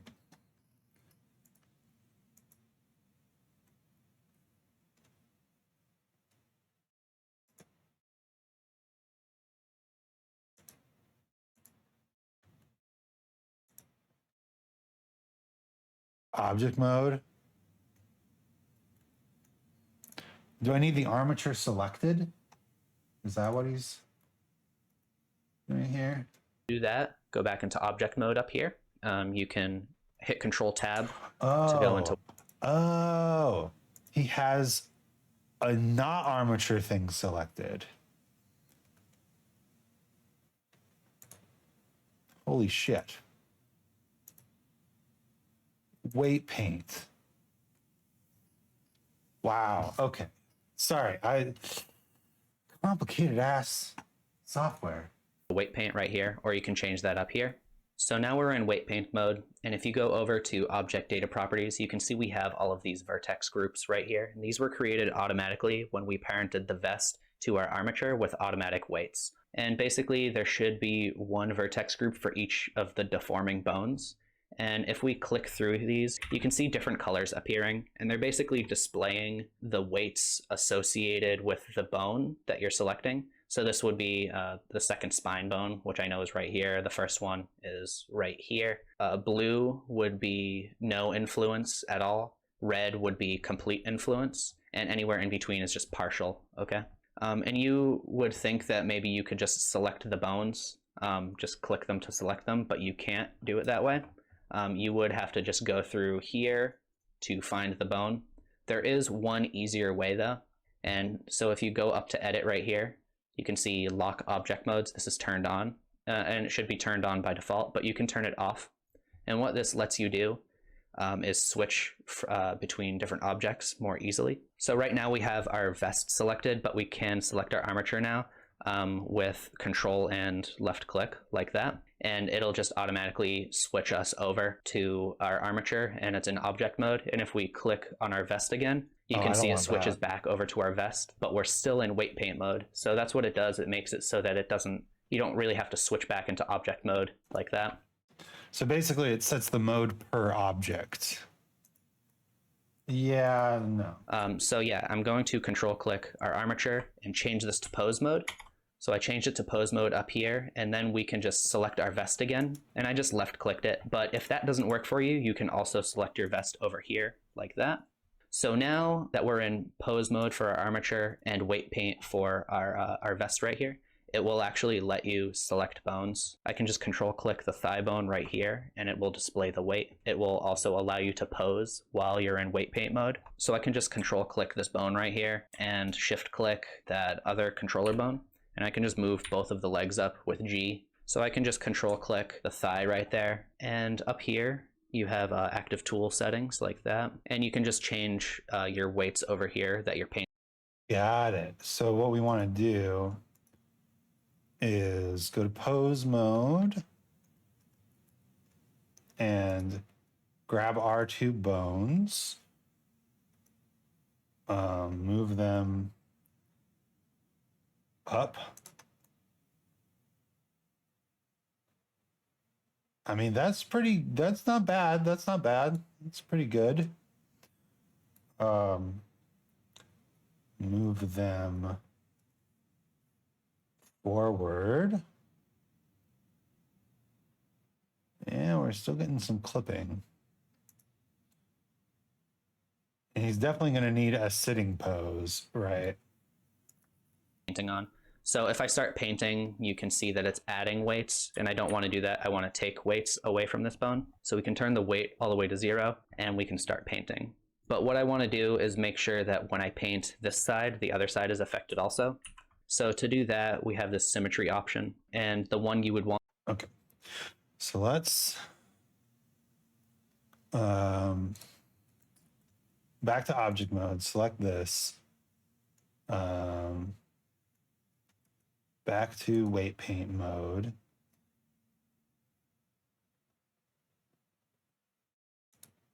And we'll have the thigh. And yeah, this is adding weight, but we want to subtract weight. Weights over here that you're painting on. So if I start painting, you can see that it's adding weights, and I don't want to do that. I want to take weights away from this bone. So we can turn the weight all the way to 0.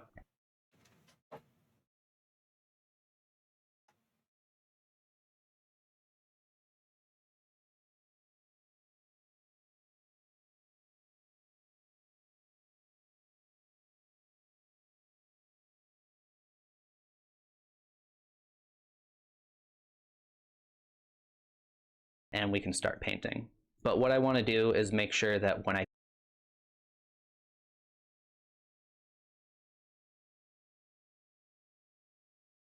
That seems a lot better. And it looks like Symmetrize is already on. Mirror vertex groups, yeah.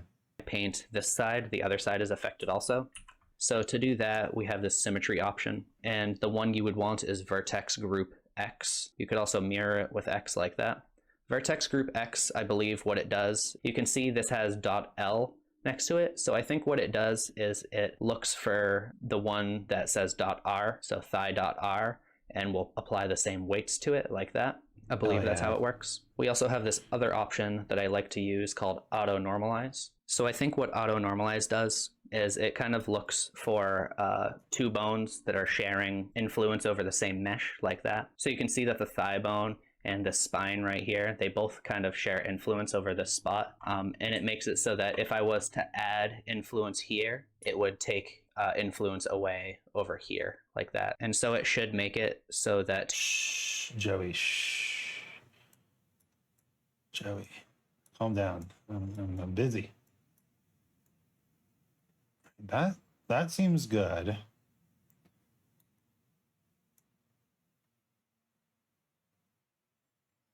Keep that weight at 0. So now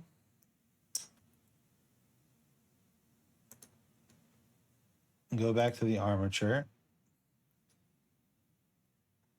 Pose mode. And yeah, see, that looks much nicer. So let's, was it Alt G? Looks normal. And then GZ.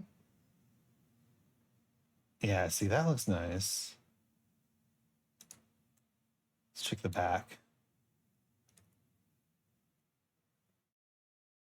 Good. And GY.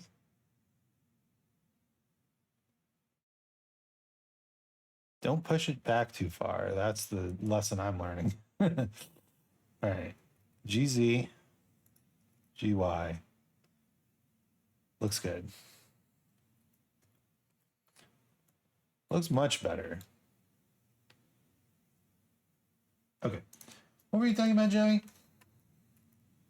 What it does, you can see this has .L next to it. So I think what it does is it looks for the one that says .R, so thigh.R, and will apply the same weights to it like that. I believe that's how it works. We also have this other option that I like to use called auto normalize. So I think what auto normalize does is it kind of looks for two bones that are sharing influence over the same mesh like that. So you can see that the thigh bone and the spine right here, they both kind of share influence over this spot. And it makes it so that if I was to add influence here, it would take influence away over here like that. Oh, okay.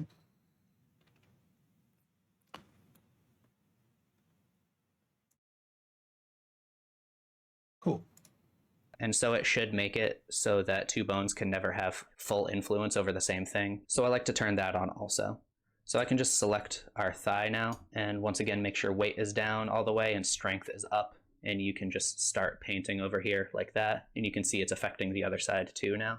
You also have these other options over here. You can get those by hitting T in the viewport. Another one I know people like to use is smear or gradient. There is a shortcut for gradient. If you're just using the draw brush right here, you can hold Alt and then left click like that. Not sure why, but sometimes it doesn't mirror to the other side when using the gradient that way. So I just like to control click over. Oh, I see. And do the same thing on the other side like that. And you can see now that the thigh isn't moving our vest, so that's good. Next, we're gonna do the same thing for the shoes. So I'm just gonna select our hip right here and move that down so that our heels pop up right here. And then I'm going to control click to... All right.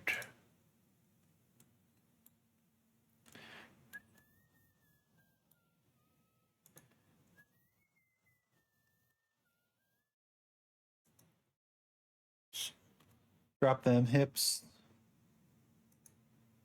What the fuck's happening? Oh. Wrong bone.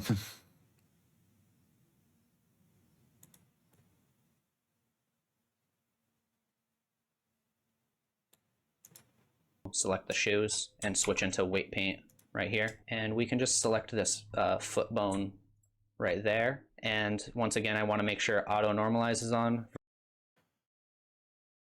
All right. Tab into object mode, select you. Tab into weight paint mode. Auto normalize and mirror is on.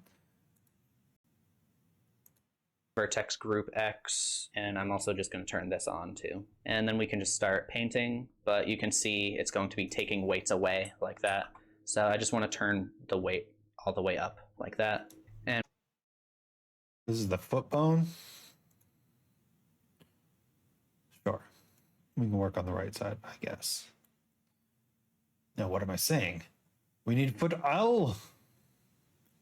Where's foot L?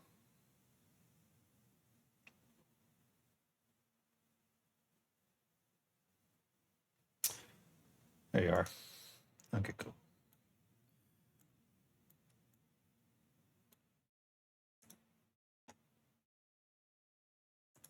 And we can just start painting on our heel now like this until it snaps to the ground. And if you want a partial weight that's not just 0 or Foot L, the leg of the foot.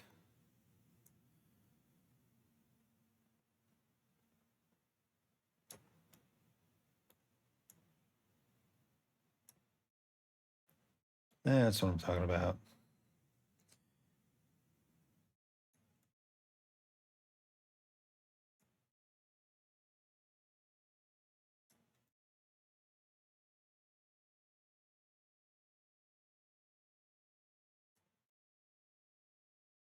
I see what's happening. We're just keeping this, yeah, not that much. We're just keeping this foot bone in control. 1. You could either change the weight to something in between, but what I like to do is change the strength to something like 0.25 or something like that. So you can do that for spots like this, and it'll just be more gradual like that. And you can see now that our heels are staying on the ground the way we want. So I'm going to go back to the vest now and just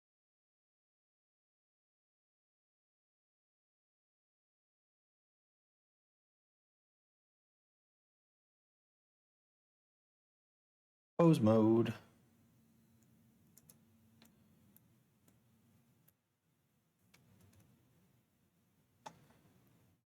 Boing, boing, boing. That's funny.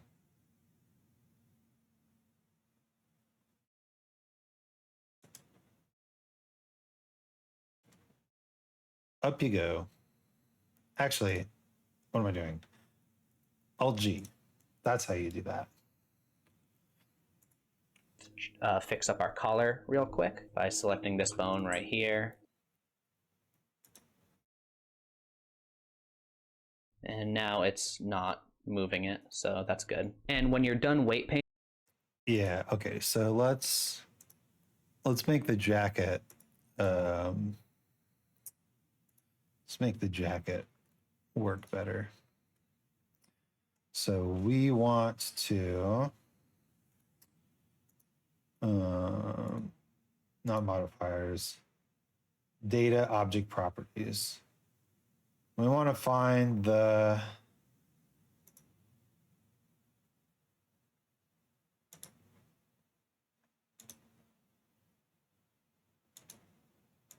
arm bone, right?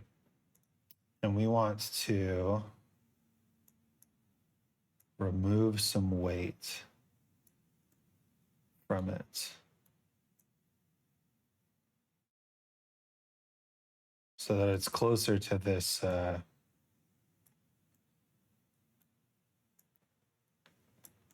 thing.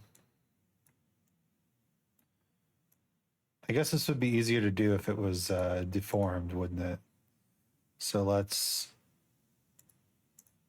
deform it a little bit.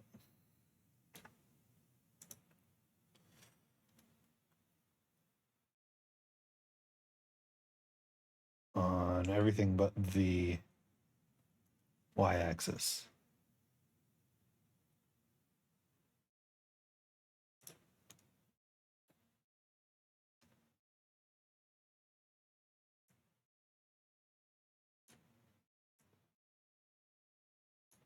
Okay, obviously the shoulder's doing weird stuff.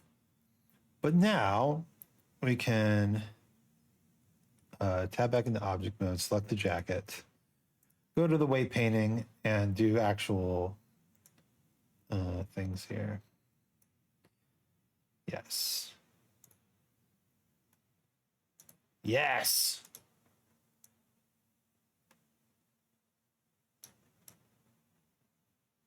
And we're not actually moving the shoulder bone. It's this arm bone that's the problem, huh? So maybe we actually need more weight in order to make it crease down here. Yeah, that's what I'm feeling.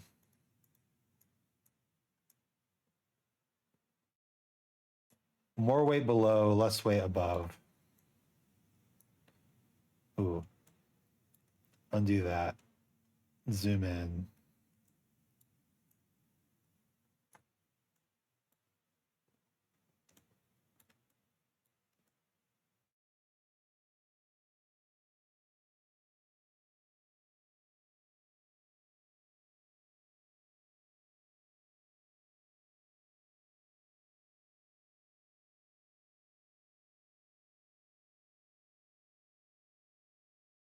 Look at me, I'm weight painting.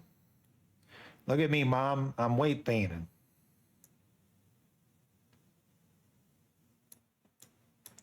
And then keep them shoulders nice and tall. All right. So now back to object mode, select armature, back to pose mode. Yeah, look at that. I mean, obviously the deforming here is no good, but now it deforms just the bottom part. I bet this is where, you know, this target bone thing would come in handy. Yeah. Because it's targeting the bone.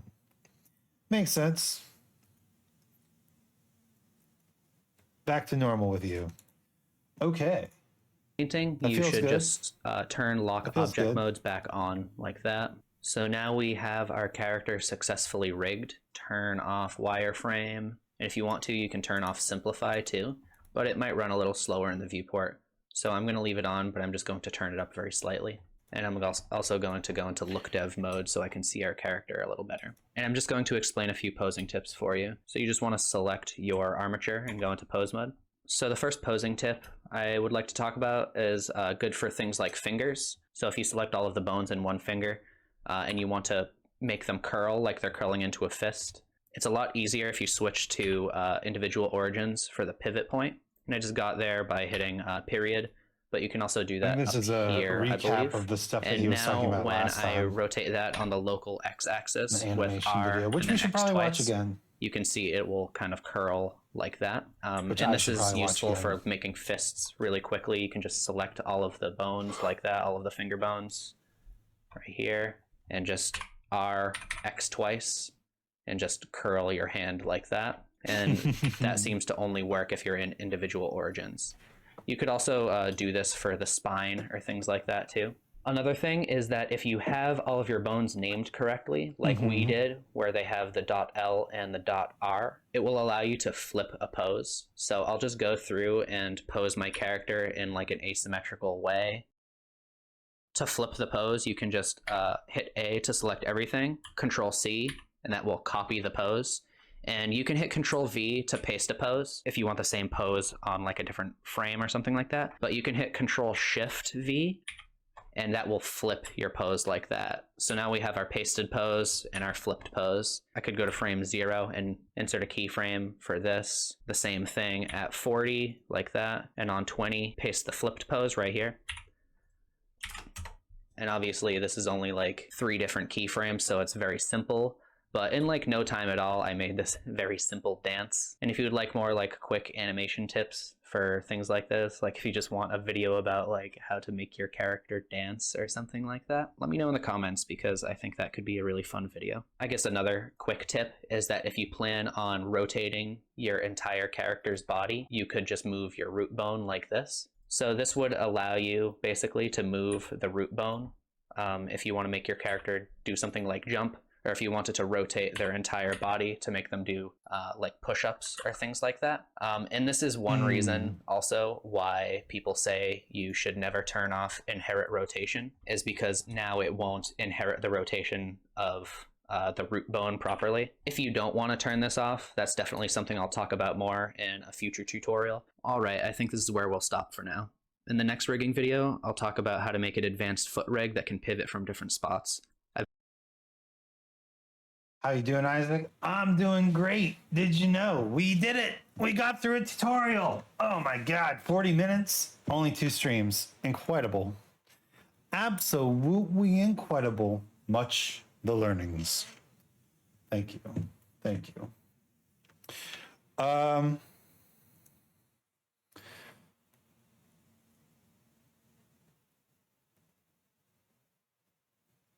VRM.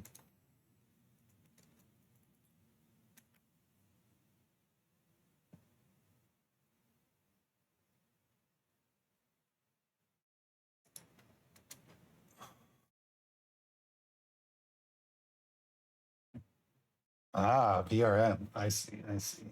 Sounds wonderful. We love learning. It's so nice to learn. So I think next time we'll do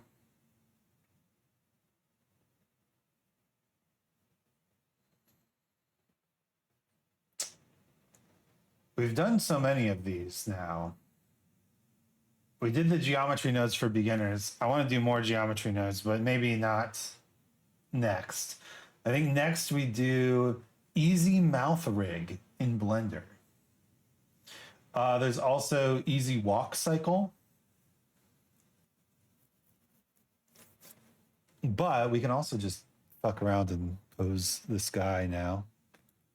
Look at him. Look at him.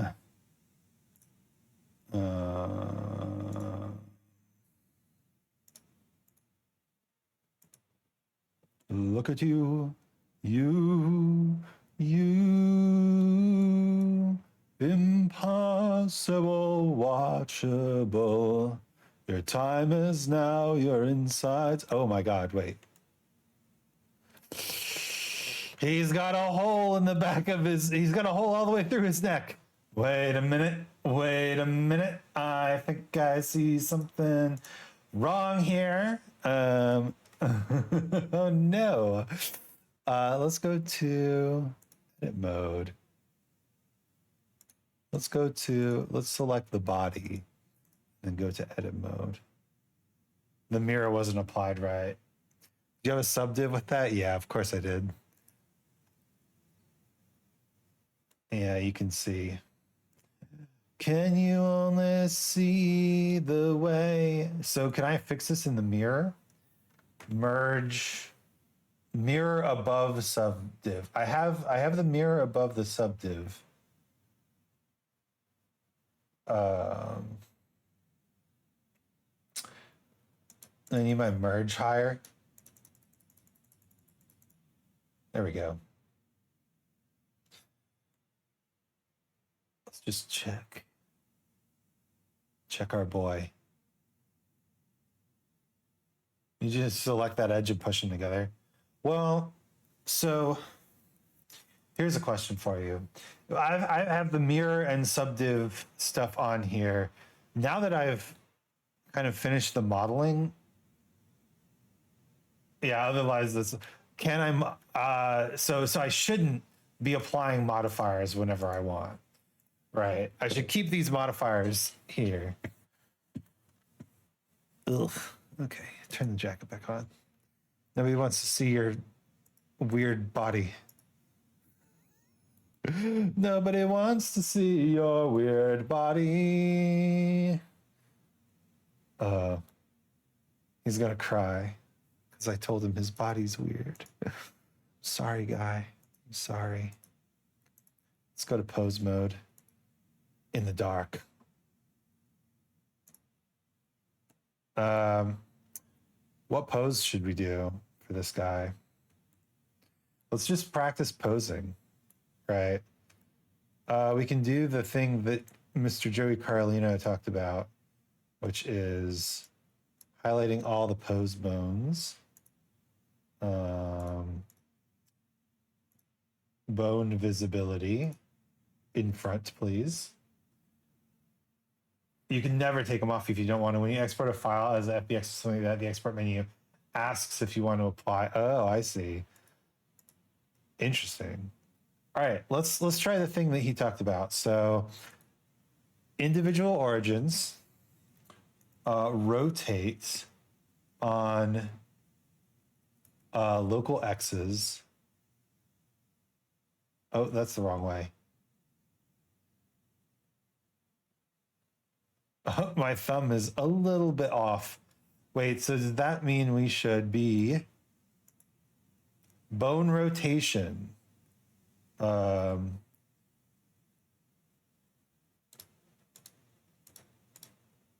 bone rotation at? Bone rotation.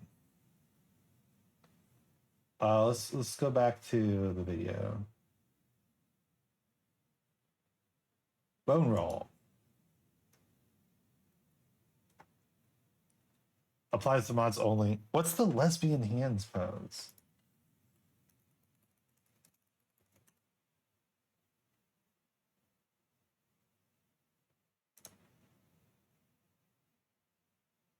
What? What? What? So now open this image in a new tab. And what is this? What's this? That ain't right. But what?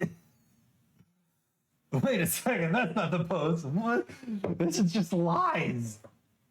So your index and your ring finger are supposed to be equal, but if your index is less than your ring finger, homosexual.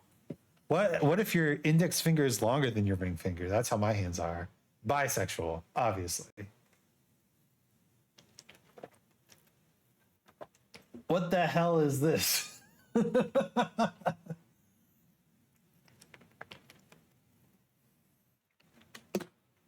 No, I disagree. This is never show yourself in my house again. What is lesbian hands? Eh?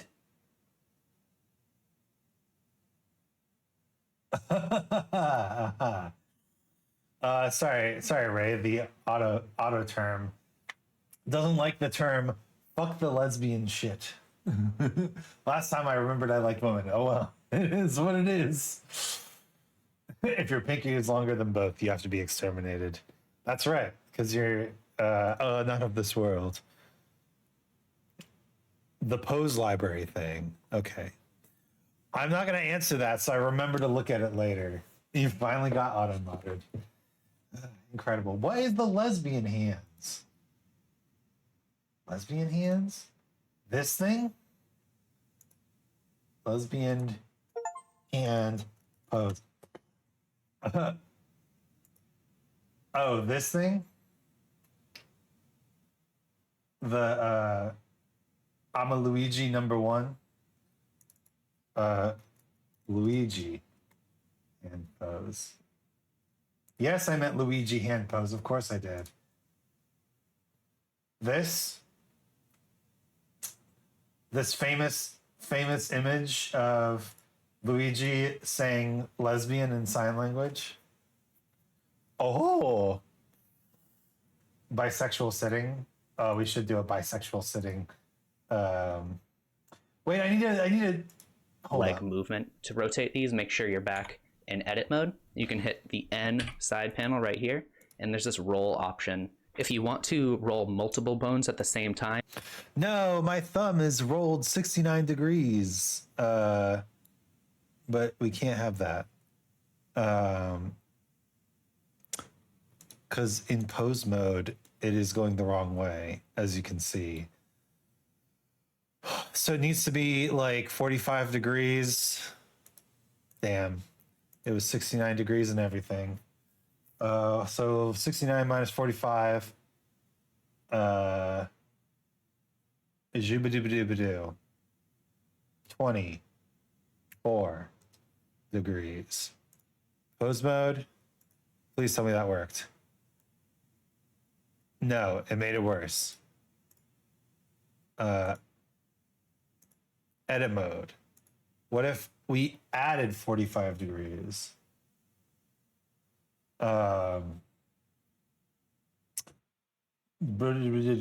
69 plus 45. Wait, you can do math in here. Yeah, you can. Cool. Okay. Now it's rolling in the right direction. But this bone is not.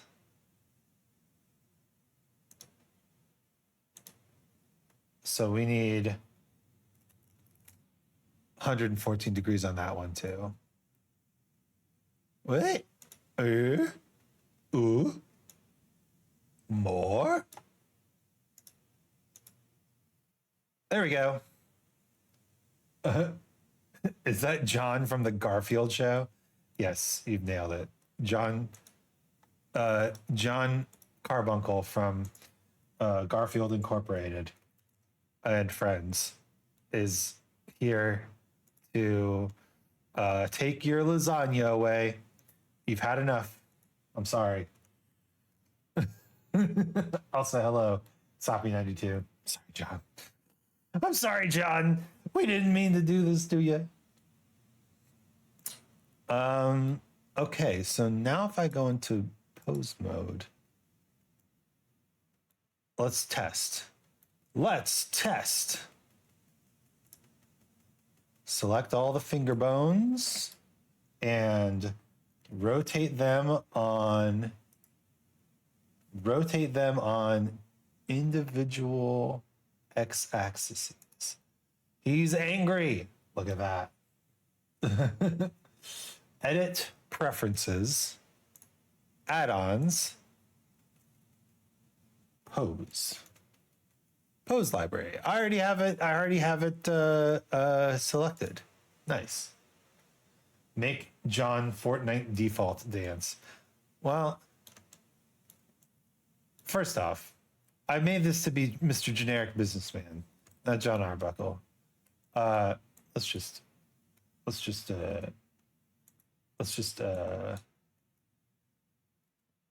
unrotate. Pose library is a native add-on, as I thought. Yeah. That said, does John Arbuckle actually wear a tie? Let's look up John Arbuckle. He does look very close. Oh, look, somebody even made John Arbuckle in Mugen.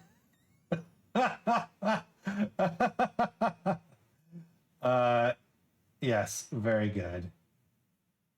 What is the Mugen database? It's a customizable 2D fighting game engine, Mugen. That's what I thought it was. So John Arbuckle is a character. This category should contain characters that have been made for the Mugen engine. Wonderful. Kung Fu Man. I love Kung Fu Man. Oh my God. I just want you to know that we only got like halfway through C, and this is the first page.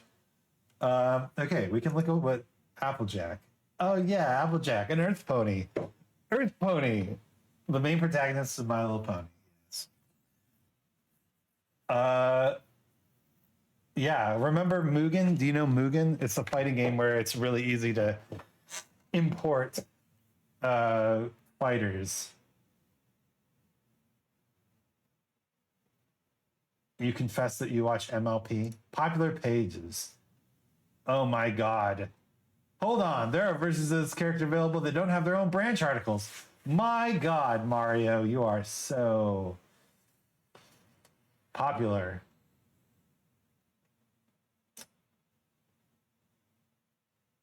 On the right-hand side where it's showing the items, transforms, and stuff, check out the animation tab. Pose library move. Pose assets are now available in the asset shelf. The asset shelf. Yeah. Uh-huh. Poses. That's where your poses should show up as you make them. Oh, I see. So if I were to, I don't know, take this default pose and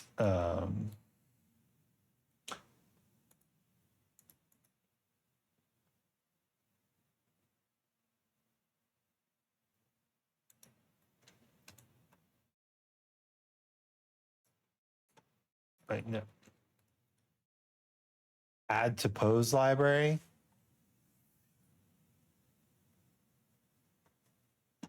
Oh, I see. So I have to. So let's make the fist. Let's make a fist. R X X. Okay. Now what? Animation. Pose library. How do I add this to the pose library?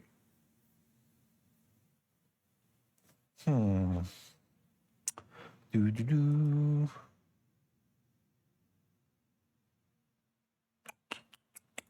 Pose.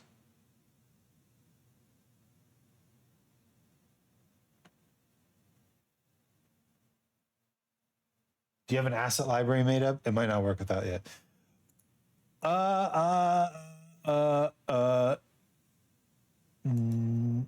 No. I don't know. How do I make an asset library? How do I do it? View, select, nothing's helping. Probably why it's not saving them. Okay, well, the asset shelf. Is that what this thing is here? Oh, that is what that thing is there.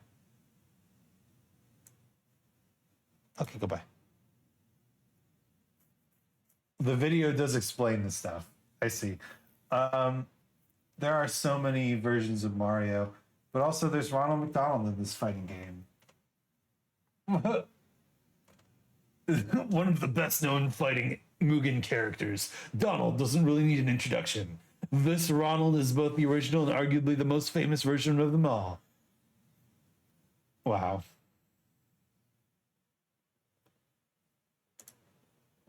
Oh, there's Hatsune Miku's, of course. Ikemen? What? Oh, sure. John Arbuckle is in Mugen, 100%. Love it. An asset library would pretty much be on your folder that holds all the assets. It can have anything from meshes to materials and even geometry nodes. Oh, is that it? Then if I just click on, I have to set it as the asset library. Are we talking about this John Arbuckle? This John Arbuckle? Yes, we are. We're talking about this John Arbuckle.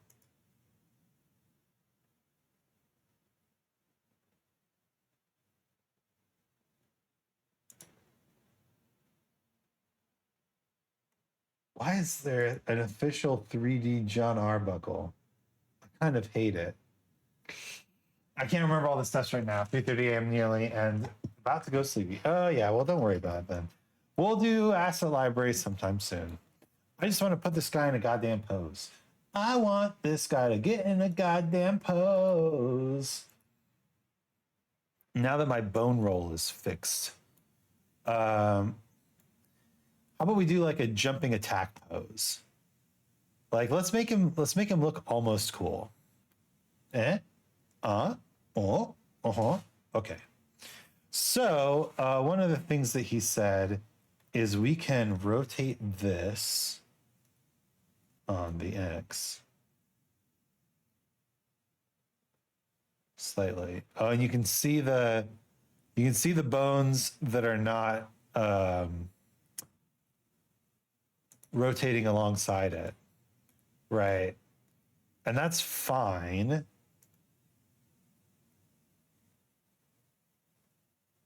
We just need to rotate them.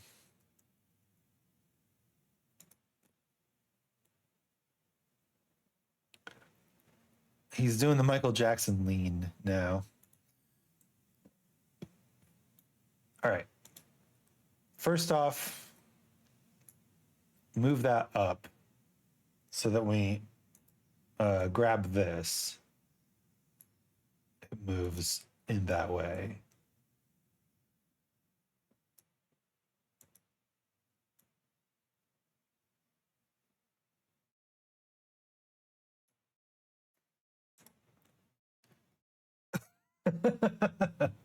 What is this pose? He's doing something, that's for sure.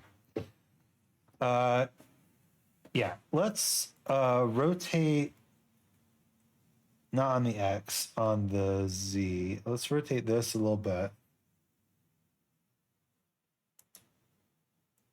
I recall that I did watch a 3D movie of Garfield that had a 3D John. Well, he was scary. Why would they do that to him? Why would they do that to him? I'd hide the bones. Hide the bones. Oh, yo, Lustra, what's up? Hey, how's it going? Hey, welcome. Lustra demands entertainment. All I have to offer is we're trying to turn this guy into an awesome fighter. Also, hello. Hello, Lustra. Hello, everyone. Final Fantasy Online. It's a good game, I hear. And Yam9856, thanks for the first time chat. Hello, hello. Trumpet in 6/8. That's what we call entertainment. Classic John Coltrane power. Cursed. I love it. Jazz. I love jazz too. What's wrong with jazz? Wait, why is jazz being a thing right now? All right, you have to have the hand, the correct hand forward, right? A little further up. Where's the elbow pointing? That's fine. Too many different sciences going on at once for me. Well, that's John Coltrane for you. But welcome. Hello. I hope your stream went well. I hope you had a lot of good times and fun encounters. I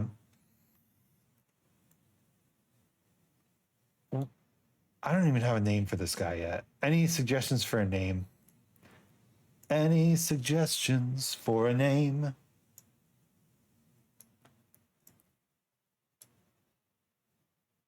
Where's my controller bone? Yeah.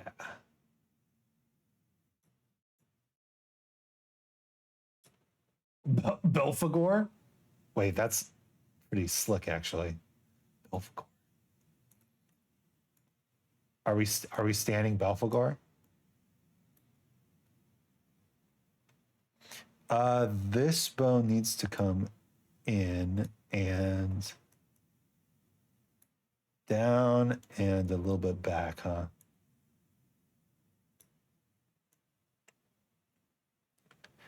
We could also rotate this bone on the, no. Give him a little rotation. Make him really pop. And then this bone,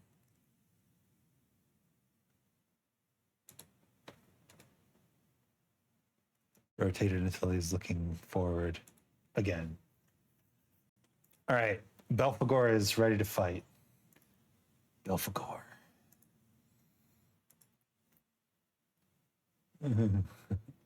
What is with this shoulder? I don't like the way this shoulder is deforming. Don't like it. That means we need to go to object mode, select the jacket, go into weight paint mode, right?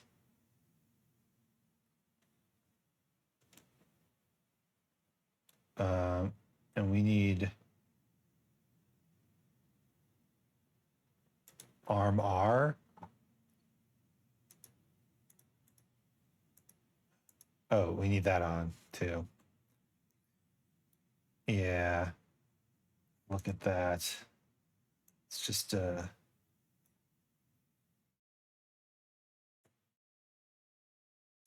this even working? Jazz has people like Grayson Recruitment playing 4 different time signatures with each limb. I mean, that's, you're talking about, what's his name? Jacob Collier. Maybe we don't need to. Maybe we just need to rotate properly. Let's get rotated. Jacob Collier, I think, is who you are referring to, right? Oh, that bone doesn't do anything if I rotate it. Let's rotate this bone. That bone doesn't do... The drummer that plays Caravan. Drummer that plays Caravan. Caravan's a pretty popular tune. Caravan drummer. Oh, Nandy Bushell.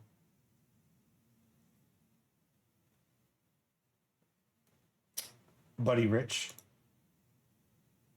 Pie Hastings. Is Caravan from Whiplash a real song? Ah. Caravan and drummer together thought of the movie. Yeah, apparently Caravan. Who is the drummer for Caravan from Whiplash?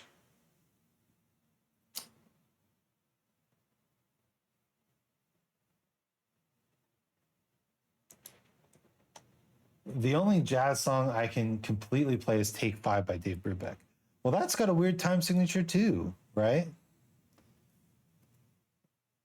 There we go. This is the bone that I need to be flipping. Yeah, the rotating this doesn't do anything. Rotating this, however, changes everything. Maybe this needs to be... There we go. Oh my God. Okay, so that is the bone that needed to be updated. 5/4? It is 5/4. It's an excellent time signature. The lesbian pose. Oh, kind of like chest forward, arms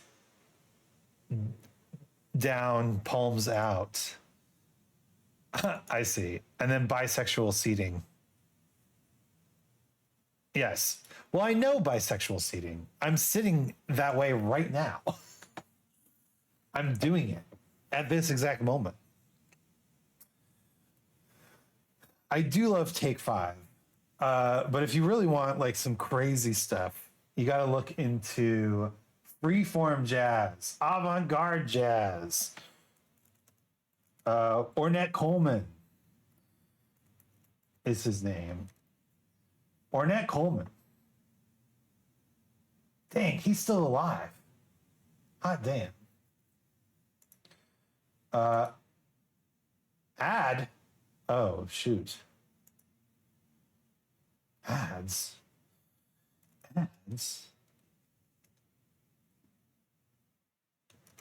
Thanks for the heads up.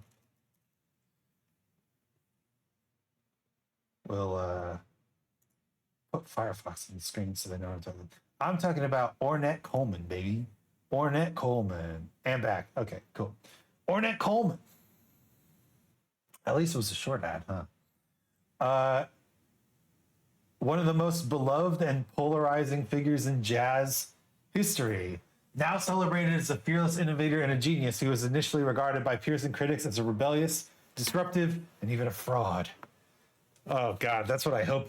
I hope to be like Ornette Coleman. I'm getting rotated. No, but Ornette Coleman is one of the main guys of free jazz, freeform jazz. Like, it's a real thing.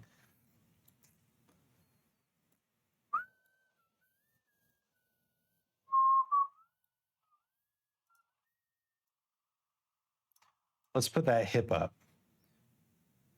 Get them hips raised. And then maybe we can tilt this head back a little bit. Rotate around the X. Yeah. And you know what? Just keep up.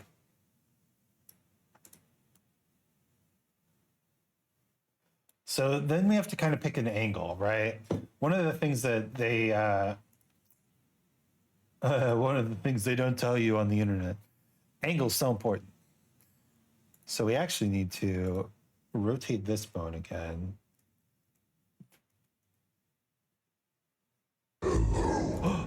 Hello. Oh, thanks for the follow. I'm being rotated again. Ah! Why? Every time you heard the word rotate again. I see. Oh, it looks like something's flipping on his jacket. Is his jacket breaking?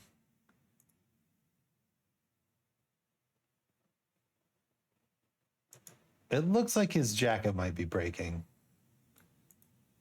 I think what we need to do then is go back to object mode, click on the jacket, go to weight paint mode, and select it's the shoulder bone, isn't it?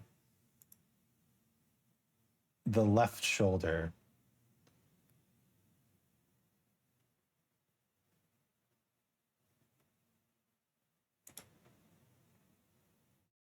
Left shoulder. So we need more deformation on here. So let me just...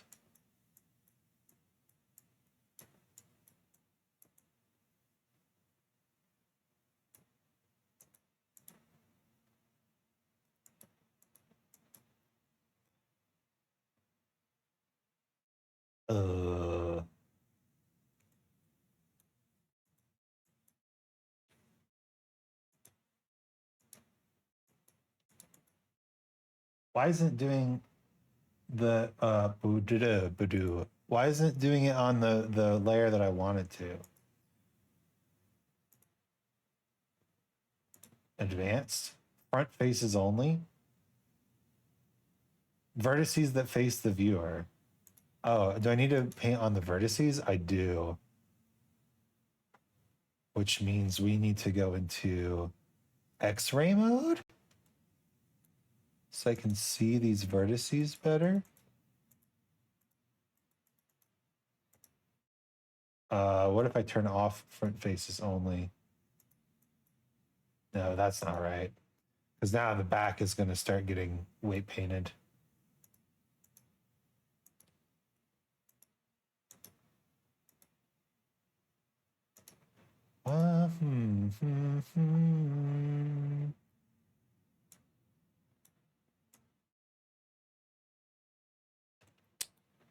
See, me personally, I'm a metal girl. I enjoy some death and black metal.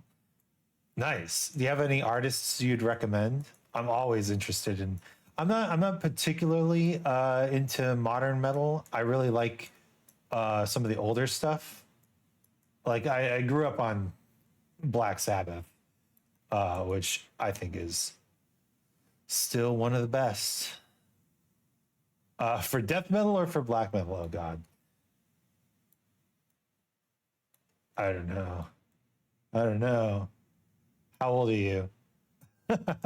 Well, my official lore says I am 343 years old. But you know, Chimera years, nuts. I love metal. I'm a fan of a lot of bands like Black Sabbath, Ozzy, Slipknot, Linkin Park. I wonder what's the most recent, like recent metal band that I have heard of? Let's say popular metal bands 2024. Yeah, listen, Iron Maiden, I understand. I hate to be that person, but only one of those are a metal band. That's true. Ozzy and Slipknot are more hard rock, and Linkin Park is new metal or rap rock, depending on how you define them.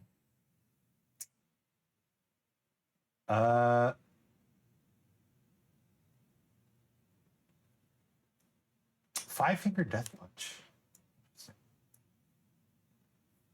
Yeah, I mean this fucking Google list has Limp Bizkit as a metal band. So nah. Excellent timing, Snow. Excellent. Popular death metal bands 2024. This is better.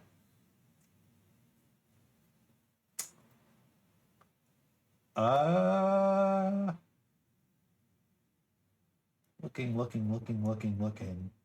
Hey, there's not a lot of ones that I know here. Black Sabbath as psychedelic doom rock. I mean, I see your point. I see where you're coming from. Ozzy and classic heavy metal, Slipknot as new metal, which isn't actually metal, and Linkin Park is hard rock. Okay, well, I can see your point in all those differentiations. Personally, I would put Linkin Park as more of new metal influence, right? You know what I should do? Yes, I know what I should do. Since we have Symmetrize on, right? Yes, I should work on the right shoulder. Yeah, because now I can see these vertices.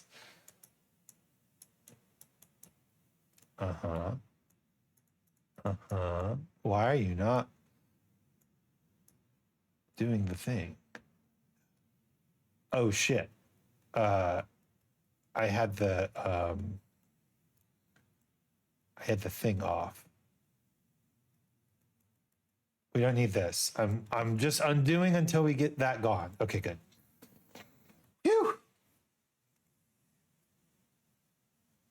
They certainly pioneered a lot of new metal. And see, I would say the same about Black Sabbath. At the time, they would definitely fit more into, like, if we look at them now, they're definitely like more psychedelic doom rock than metal. But because they pioneered so many metal genre tropes, I think they're kind of a canonic metal, like canonically or Hall of Fame style. There's a word for it. Honorary.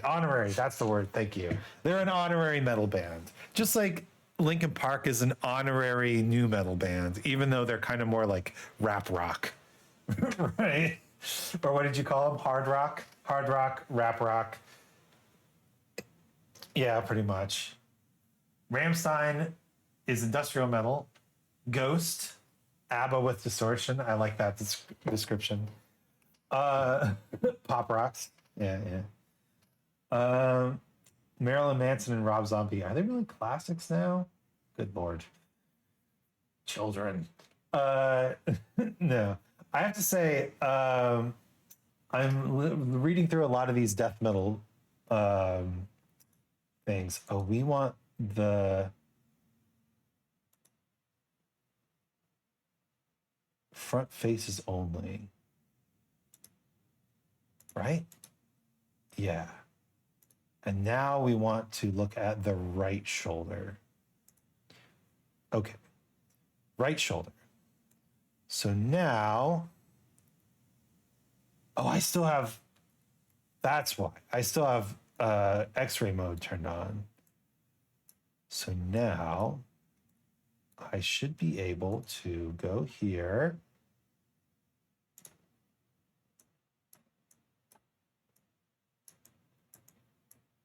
And why is this not drawing on the jacket? To each their own. Same with Sleep Token. I could not be paid to listen to a Sleep Token song with a band like Meshuggah is amazing. I've heard a lot about Meshuggah and how strong they are, how interesting they are. Whatchamacallit?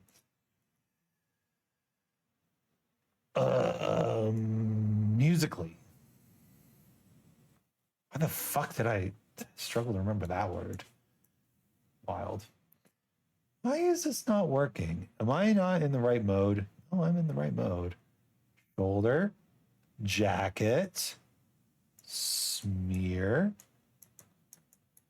Nothing's clicking.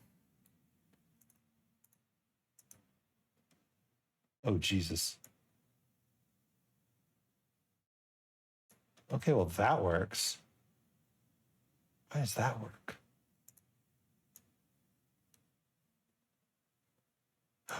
Oh. It's because it's mirrored. Oh, fuck. Okay, well, you know what that means. Into edit mode. No, into object mode. Time to apply this mirror modifier. Yep. Okie dokie. Apply a mirror modifier applied. Now we should be able to weight paint. Right? Jacket. Shoulder R. Thomas Hack is a fucking monster. Hack. Thomas Hack. I'm going to just keep this up as I look at things. Swedish musician known for being the drummer of the extreme metal band Meshuggah. Hake. Oh, nice. Known for his polymeters and technical ability, Hake was named the 5th best modern metal drummer by metalsucks.net. He was also included in the 100 greatest drummers of all time, occupying the 93rd position. And he also writes the majority of the lyrics. That's pretty sick. This is what I'm talking about with like, see, now we're cooking with gas. Look at this. This is what I'm talking about with like doing things as a group, right? Would you expect the drummer to be the one writing the lyrics? Probably not. Oh, do we need less painting here? Oh God. Undo.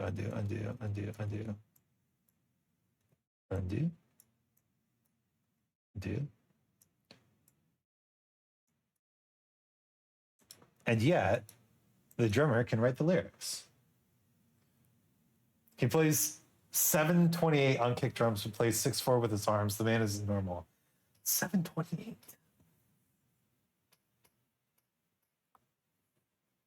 Was that supposed to be 718? No.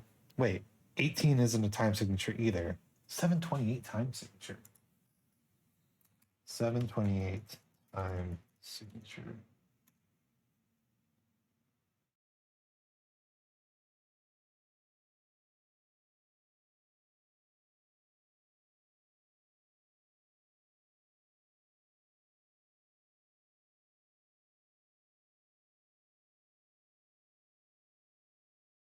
Wait a minute.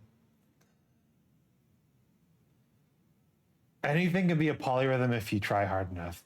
I guess it makes sense if you're so 728 as a standalone time signature wouldn't make any sense. But if you're playing it in relationship to a 6/4 time signature, then it would make sense because you can use the relative difference between 4 and 28 to figure out what the length of a 28th note would be, even though there's not normally a 28th note. And so if you figure out what the length of the 28th note would be, then you could create a pattern of 7 of them, but only in the relation to the 6/4 time signature, because otherwise you might as well just call it 7/4, right? Like 7 beats of whatever, right? 7/6 is also pretty insane, but you couldn't have a 7/28 time signature without having a 6/4 time signature by comparison, which is really cool. And that's something that not something that a classical musician would think to do, which is why, these other genres of music are cool. The other genres of music, they can be cool sometimes. Nothing beats good old classical. Nothing beats that. Okay. Are we making any progress whatsoever on this? No, his thing still looks like crap. See, it's going inside. Do enjoy some Tchaikovsky. Tchaikovsky's baller. I love me some Tchaikovsky. Is this symmetrizing? No. Okay. Undo a bunch of shit. Turn on the mirror. I'm starting with the symmetry in the mirror. Yeah. 1812. I wonder what we should use as percussion. Fuck it. Artillery. 1812 Overture is definitely cool.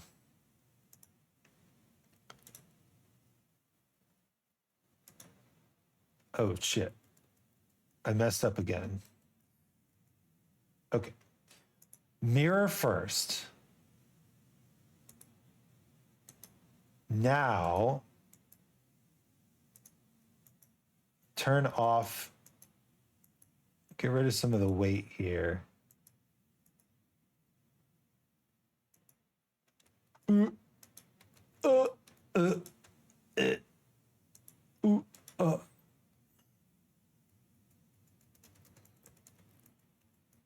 But maybe we need to actually turn symmetry on and then increase the weight, right? Yeah, that's actually working. It is almost 9 a.m., so I'm going to get some sleepy. Well, yeah, thank you so much for stopping by. It's cool to talk about music with people who know about music. I love it. Thanks for the follow as well, and get some sleep. I know I do late streams. It happens. I think we're almost done here, though. Wow.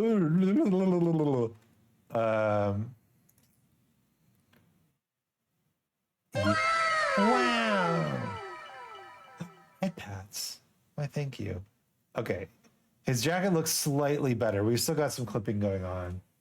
Oh, it's just because I'm in England. Oh, shit.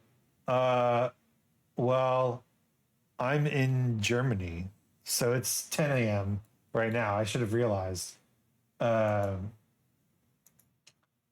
gonna have to listen to some.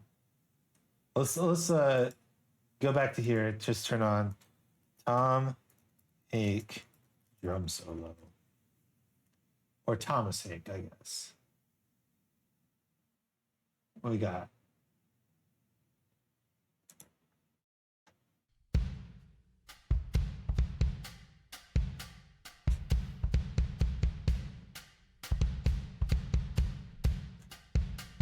Enjoy this now because it's probably going to get copyrighted out of the video.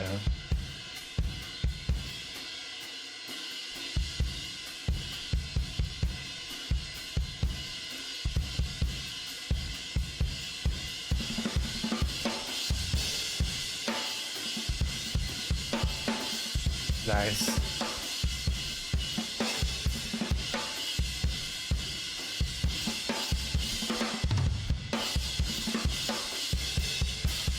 God, I mean, the coolest thing is just how effortless it feels for him, right?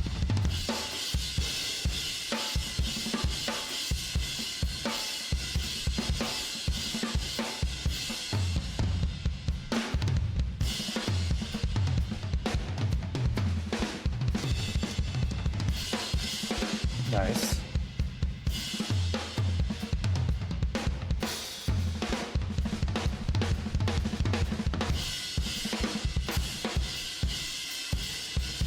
I always wondered how many drummers play in socks. I bet a lot of them. If they don't have to worry about like broken beer glasses on the stage.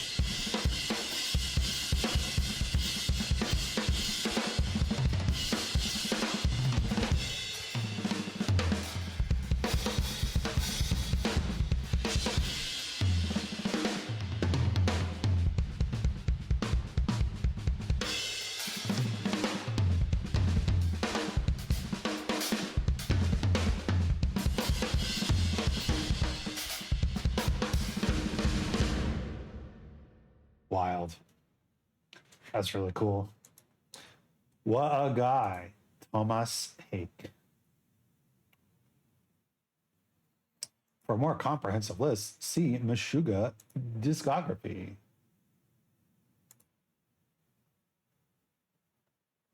Pretty cool. They are considered an extreme metal band. I guess that's the umbrella term. Subgenres: black, industrial black. Ooh, that is yep. Okay. Post black, psychedelic black, raw black, symphonic black, unblack. And then there's death metal, brutal death metal, industrial death metal, melodic, old school, slam, symphonic, technical, doom, epic doom, traditional doom, speed metal, thrash metal. Man, what's slam death metal? Micro genre that evolved from the 90s New York death metal scene, incorporating elements of hardcore punk. It is not generally focused on guitar solos and blast beats. Instead, it employs mid-tempo rhythms, breakdowns, and palm-muted riffing, as well as hip-hop inspired vocal and drum beat rhythms. The breakdown riff of Suffocation's Liege of Inveracity has been credited as the first slam riff.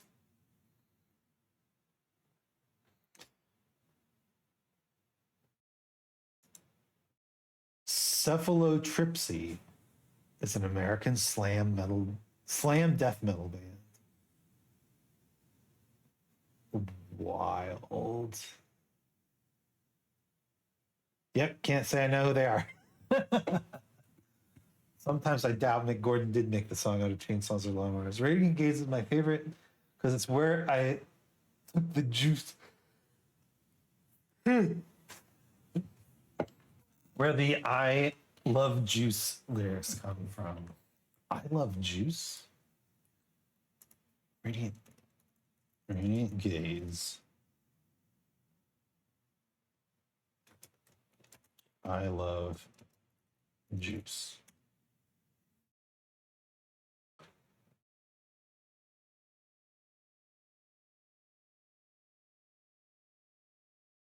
What?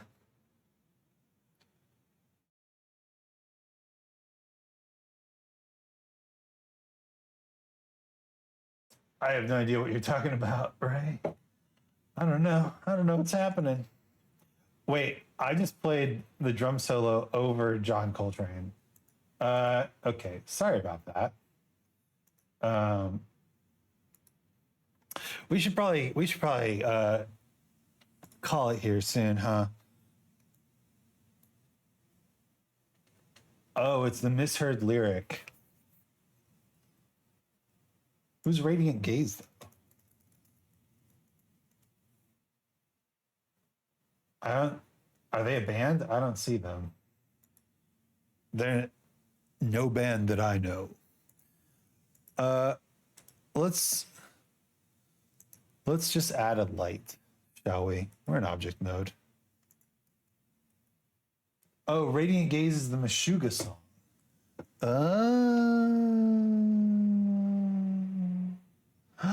I get it.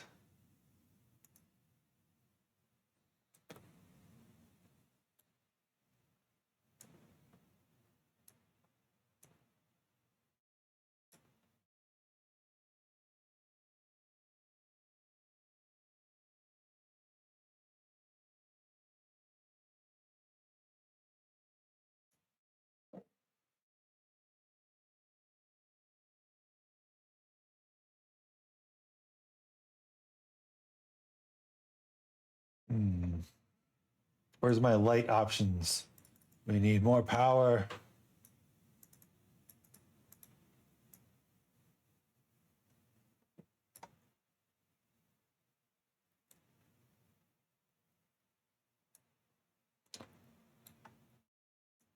And it needs to include his fist, of course.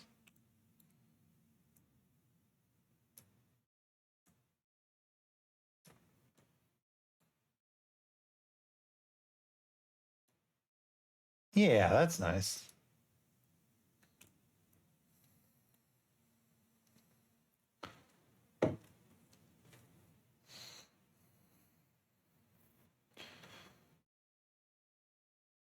So what if we were to render image? Oh, wait. It's still looking at it from, what if we were to lock camera to view?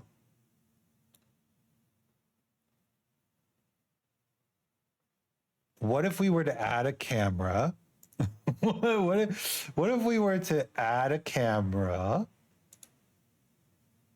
And then lock camera to view. And now, if we hit render, no, that ain't it. Wait, is it camel? No. No, never.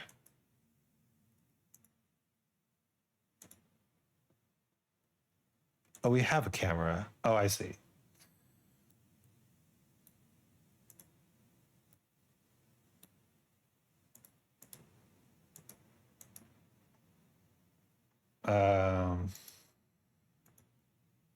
Yeah, show me the camera.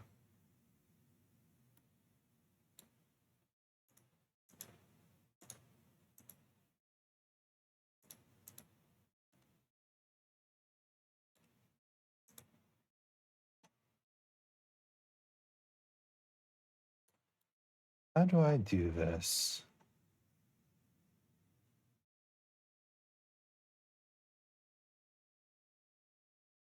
Oh, right. I need to go into the camera's view first.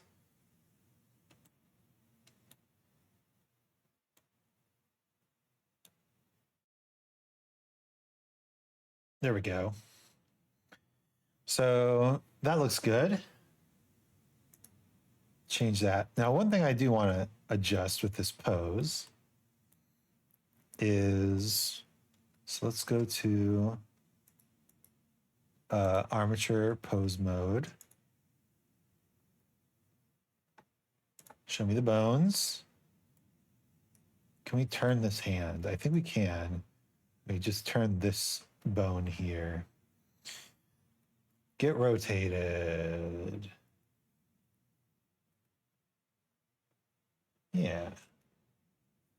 On like the local Z, the local X, the local Y.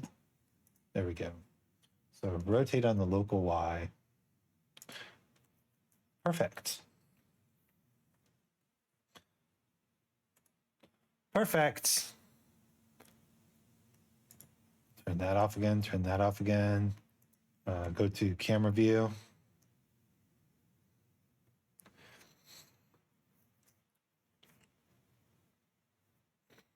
Yes. Okay, so now if we hit render image,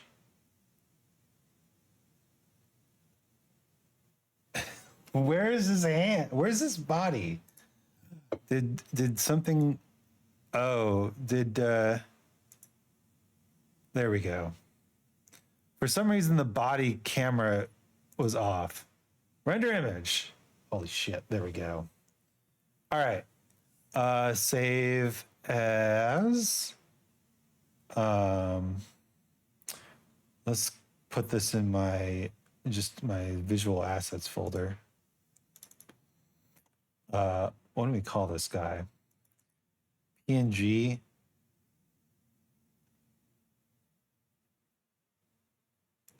No. He goes in memes. My guy.png. Save as image. All right. So now what we can do is we can go to GIMP. Sorry, we'll end stream soon, but I have to do this. I have to show people what I've done. Because that's what you do on the internet. That's what you do on the internet. Ooh, that's what you do on the internet. Ooh. You show off all your shit. All right, to GIMP.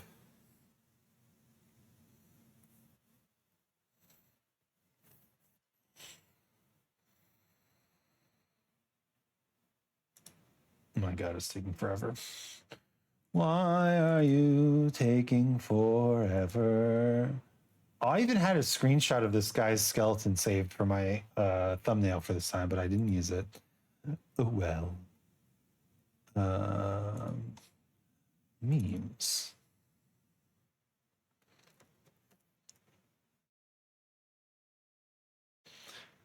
Oh my God, it's taking forever. Oh. So Radiant Gaze is a Meshuggah song.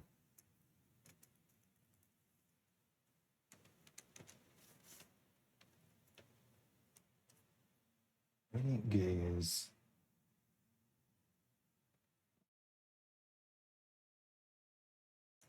Meshuggah. Misheard lyrics.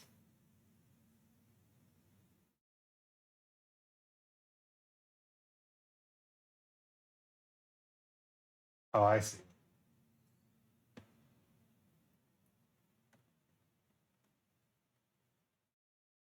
Maybe we just go boom.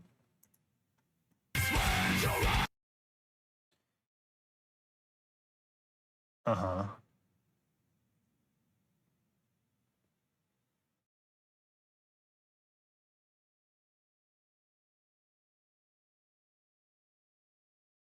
There it is. I like juice. Okay.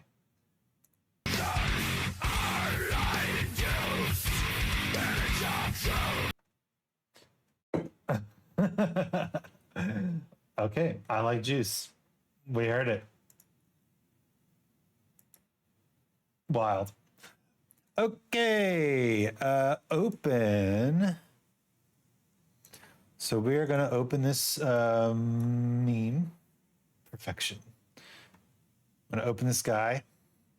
And then we just need like a black layer behind him, right? New layer. Yeah, that's fine. So what we need to do is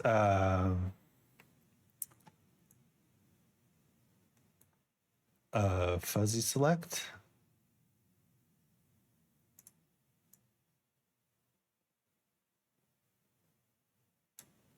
Perfect. And then that as well. And then just erase it. Just erase it. And we can clean it up a little bit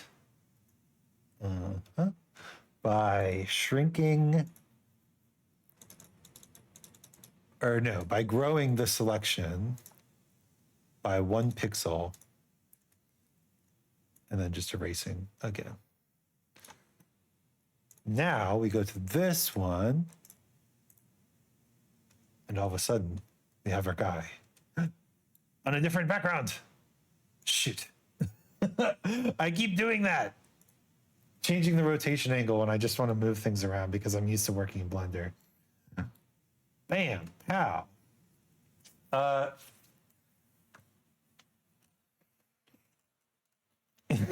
This kind of looks scary. He's running towards you in the darkness. He's running towards you in the darkness. We should be able to fill this in too. Yeah. Let's just pure black background. All right. Give me a fun brush shape. Give me a star. He's pulling his dark out. Make it a very big star. Yes. Okay. So let's add a new layer. Yeah. Turn off the old layer. And then let's make this yellow. All right. So now we have our big star. We can make a big yellow star.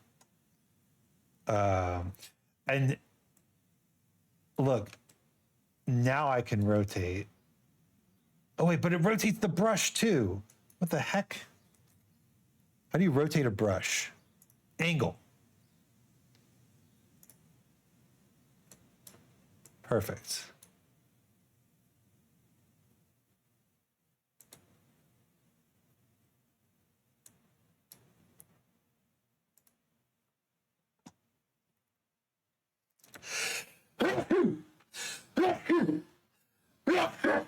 Ugh.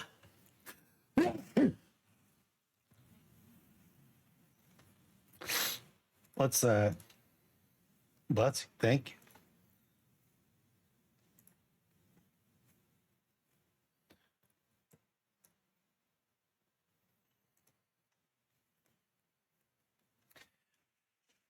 All right. We've got a big shape behind our guy. Bam. And so now we select this. Selection to alpha to selection, whatever. New layer. Change the color to red. Shrink the selection by, let's do 25 pixels and see how that works. Perfect. And then fill with red.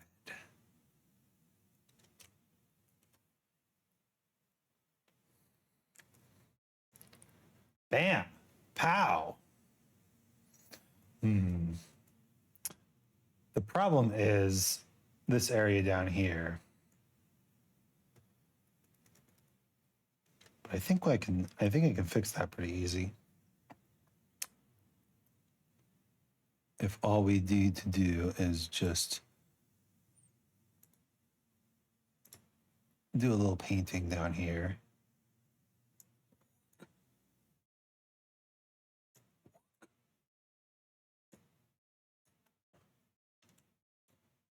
No, why do I keep doing it? I don't want to do it. I know, buddy. Can you hear? Can you hear my boy? My boy Blue. He's confused. He's confused as to why I keep doing it. Let's make you very small.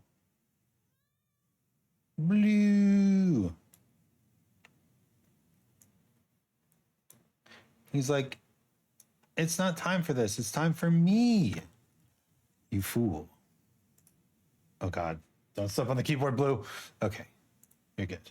No, if you're going to sit, you sit right there, okay? That's your spot. That's where you're allowed to sit.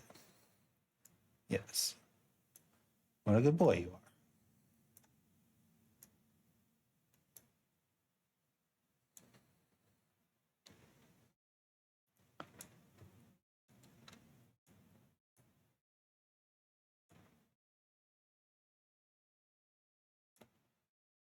Okay, nobody's even gonna care.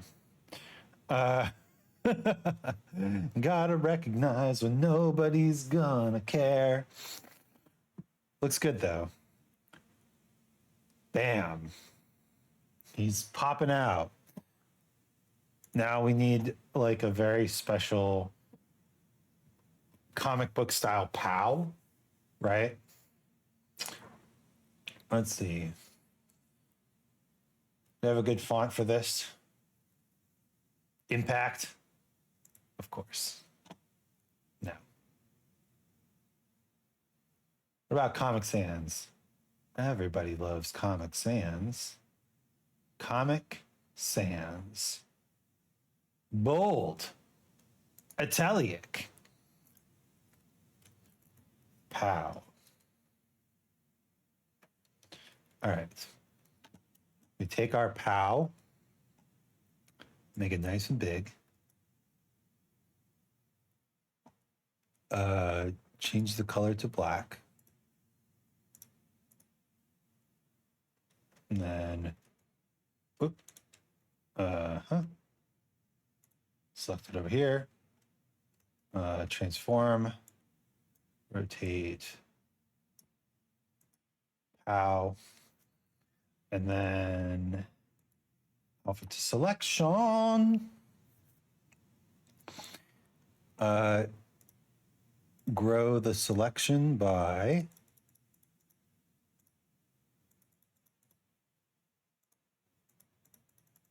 I'm gonna do 25 again. Yeah, for sure. New layer.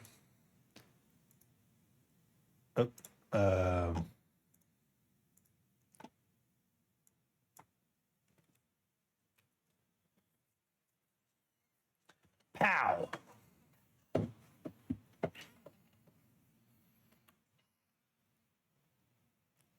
And then what we can do is we can take, we can make a layer group, put all this stuff in here.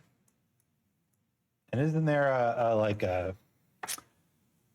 go to the layer group, isn't there a filter, artistic, cartoon? Simulated cartoon by enhancing edges. No, that's not what I want.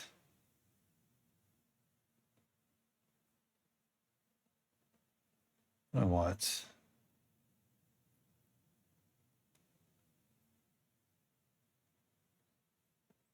map, decor.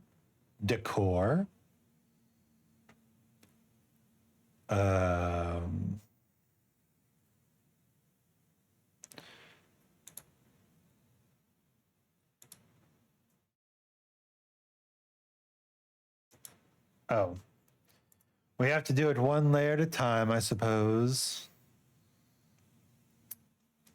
Artistic. Cartoon. What the hell is that?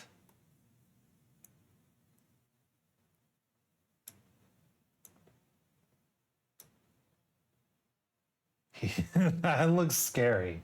Cancel that shit.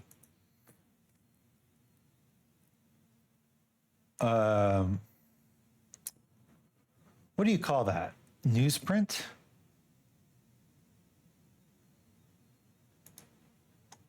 No, that's not it.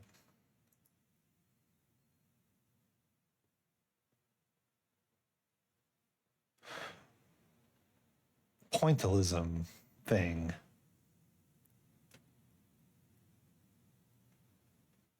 Posterize. Posterize. Thank you. I know that's not what you were trying to say, Ray, but you helped. You almost turned it into a Pleasantries poster. Yes, I need the posterize effect. How do I get the posterize effect?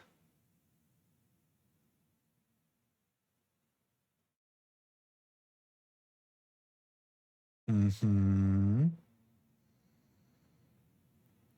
looking at menus right now. Glad I helped. I'll take unintentional help any day of the week.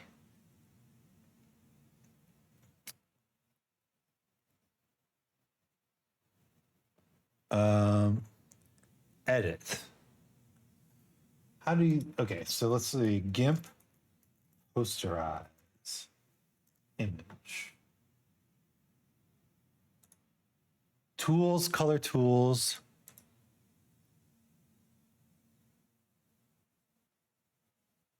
Posterize. Paint tools. Transform tools. Color. Colors. Posterize.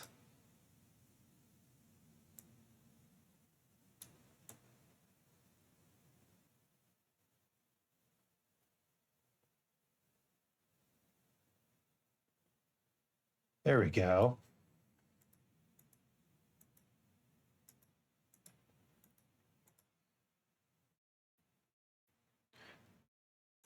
Posterize.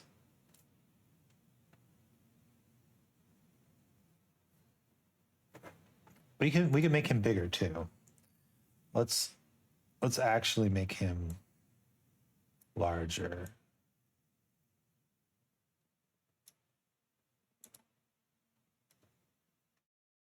Pow. And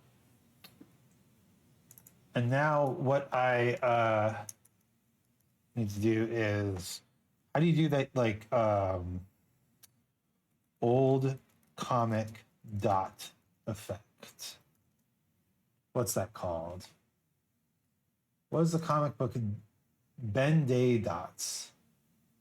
Halftone dots pattern. So let's try GIMP halftone pattern.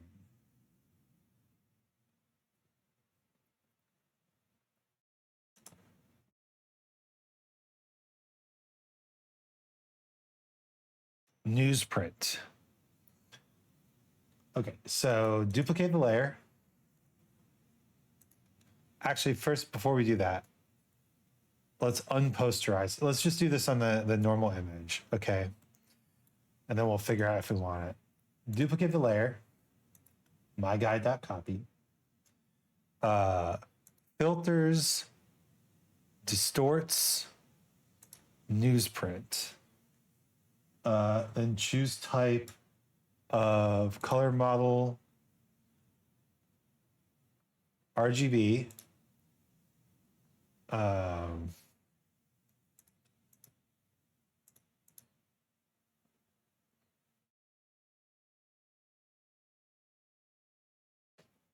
Or CMYK.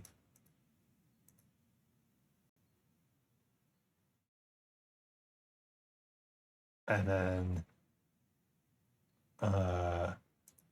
type of patterns, circle.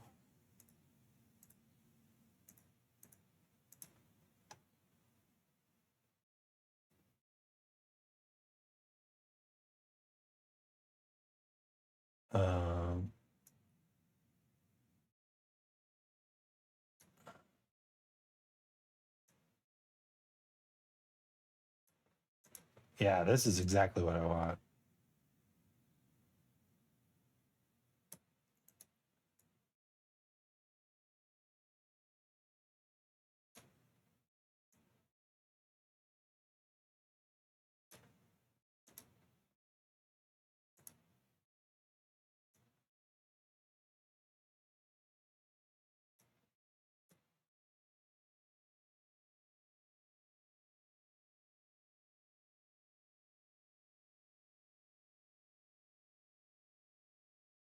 Okay, block size.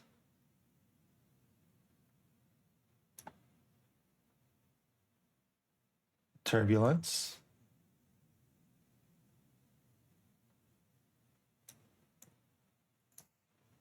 Angle boost.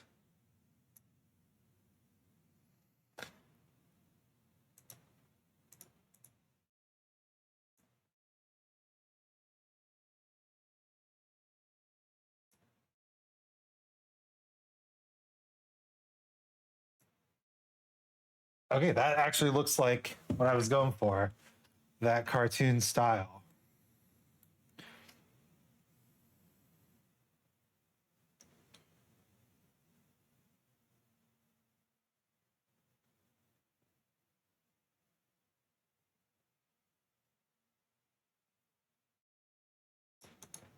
And of course, I've once again fucked up the angle.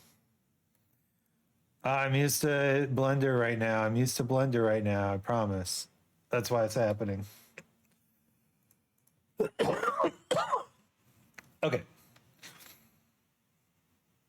Can we...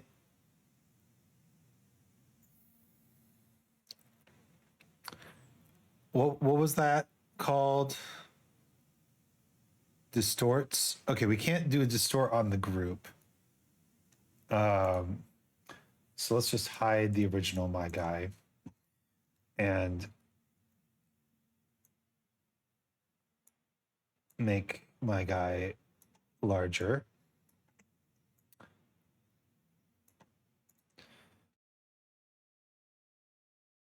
And now we can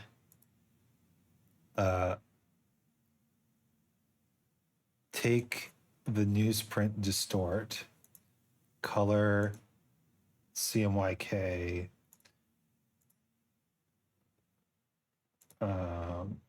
circles,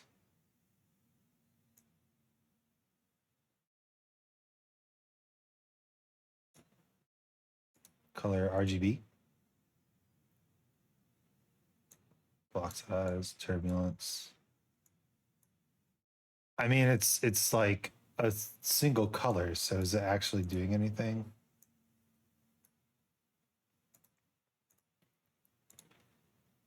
Let's try it on the yellow. Filter. Newsprint. CMYK. So lock the patterns. They should all be circles now. Lock the periods.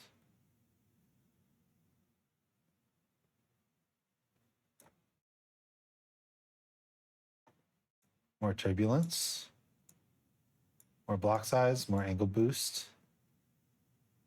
Okay. Okay. Then go to this one, add the same filter, and we should be able to just do that. Yeah, that's what I'm talking about.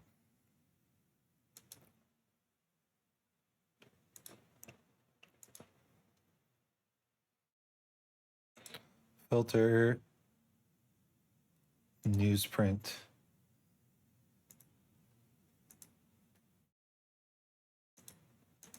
RGB. Circle.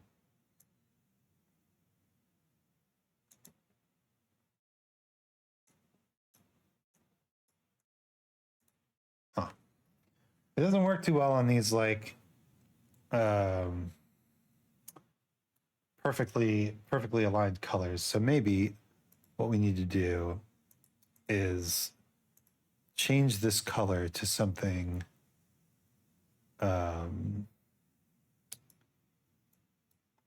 more retro. Well, that just makes it look like more like the Canadian flag, huh? Try green. Green? No. Orange? More Canadian. Blue. Well, that's not bad. But what if we did a lighter blue? Yeah, I like that. And then we can add the filter here.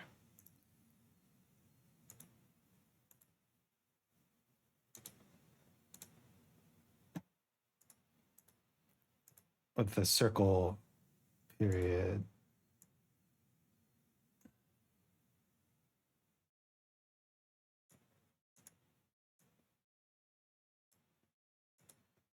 Let's do RGB.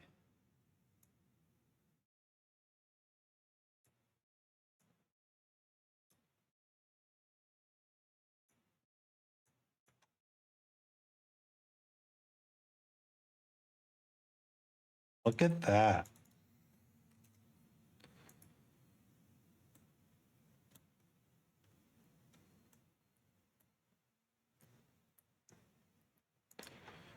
Can we distort the POW a little bit as well?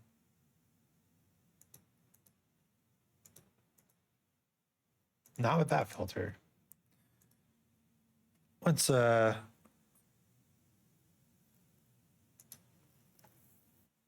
shift.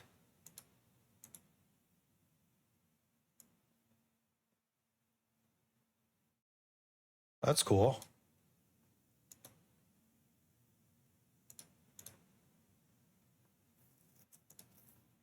I like that.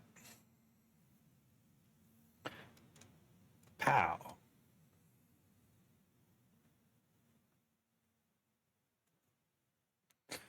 All right, let's export. My guy, Pow. What was his name? Blargalarga? Baphomet?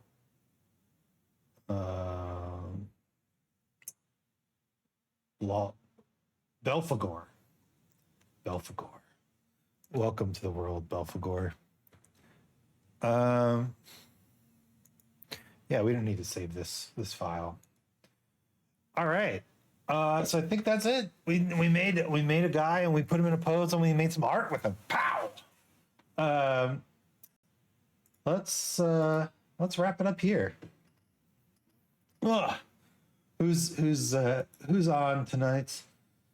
Who's on tonight? Everybody wants to be on tonight. Everybody wants to be on tonight. Everybody wants to be on tonight. Everybody wants to be on tonight. It went swimmingly, Isaac. Good night, restaurant. Thank you. Thank you, thank you, thank you. Yeah, it went really well. Holy crap. What the heck? Everything's going great. You know who we haven't rated in forever? Miss Mukia Punch, who is currently playing Pixelmon which is the Minecraft mod. That sounds nice. Then I have to go look at these things that Mag sent me. Secret ways of Blender stuff. So we're gonna raid now. Let's go raiding. Mukia. What?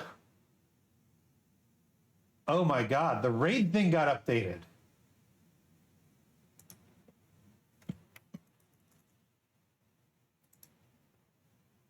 No way.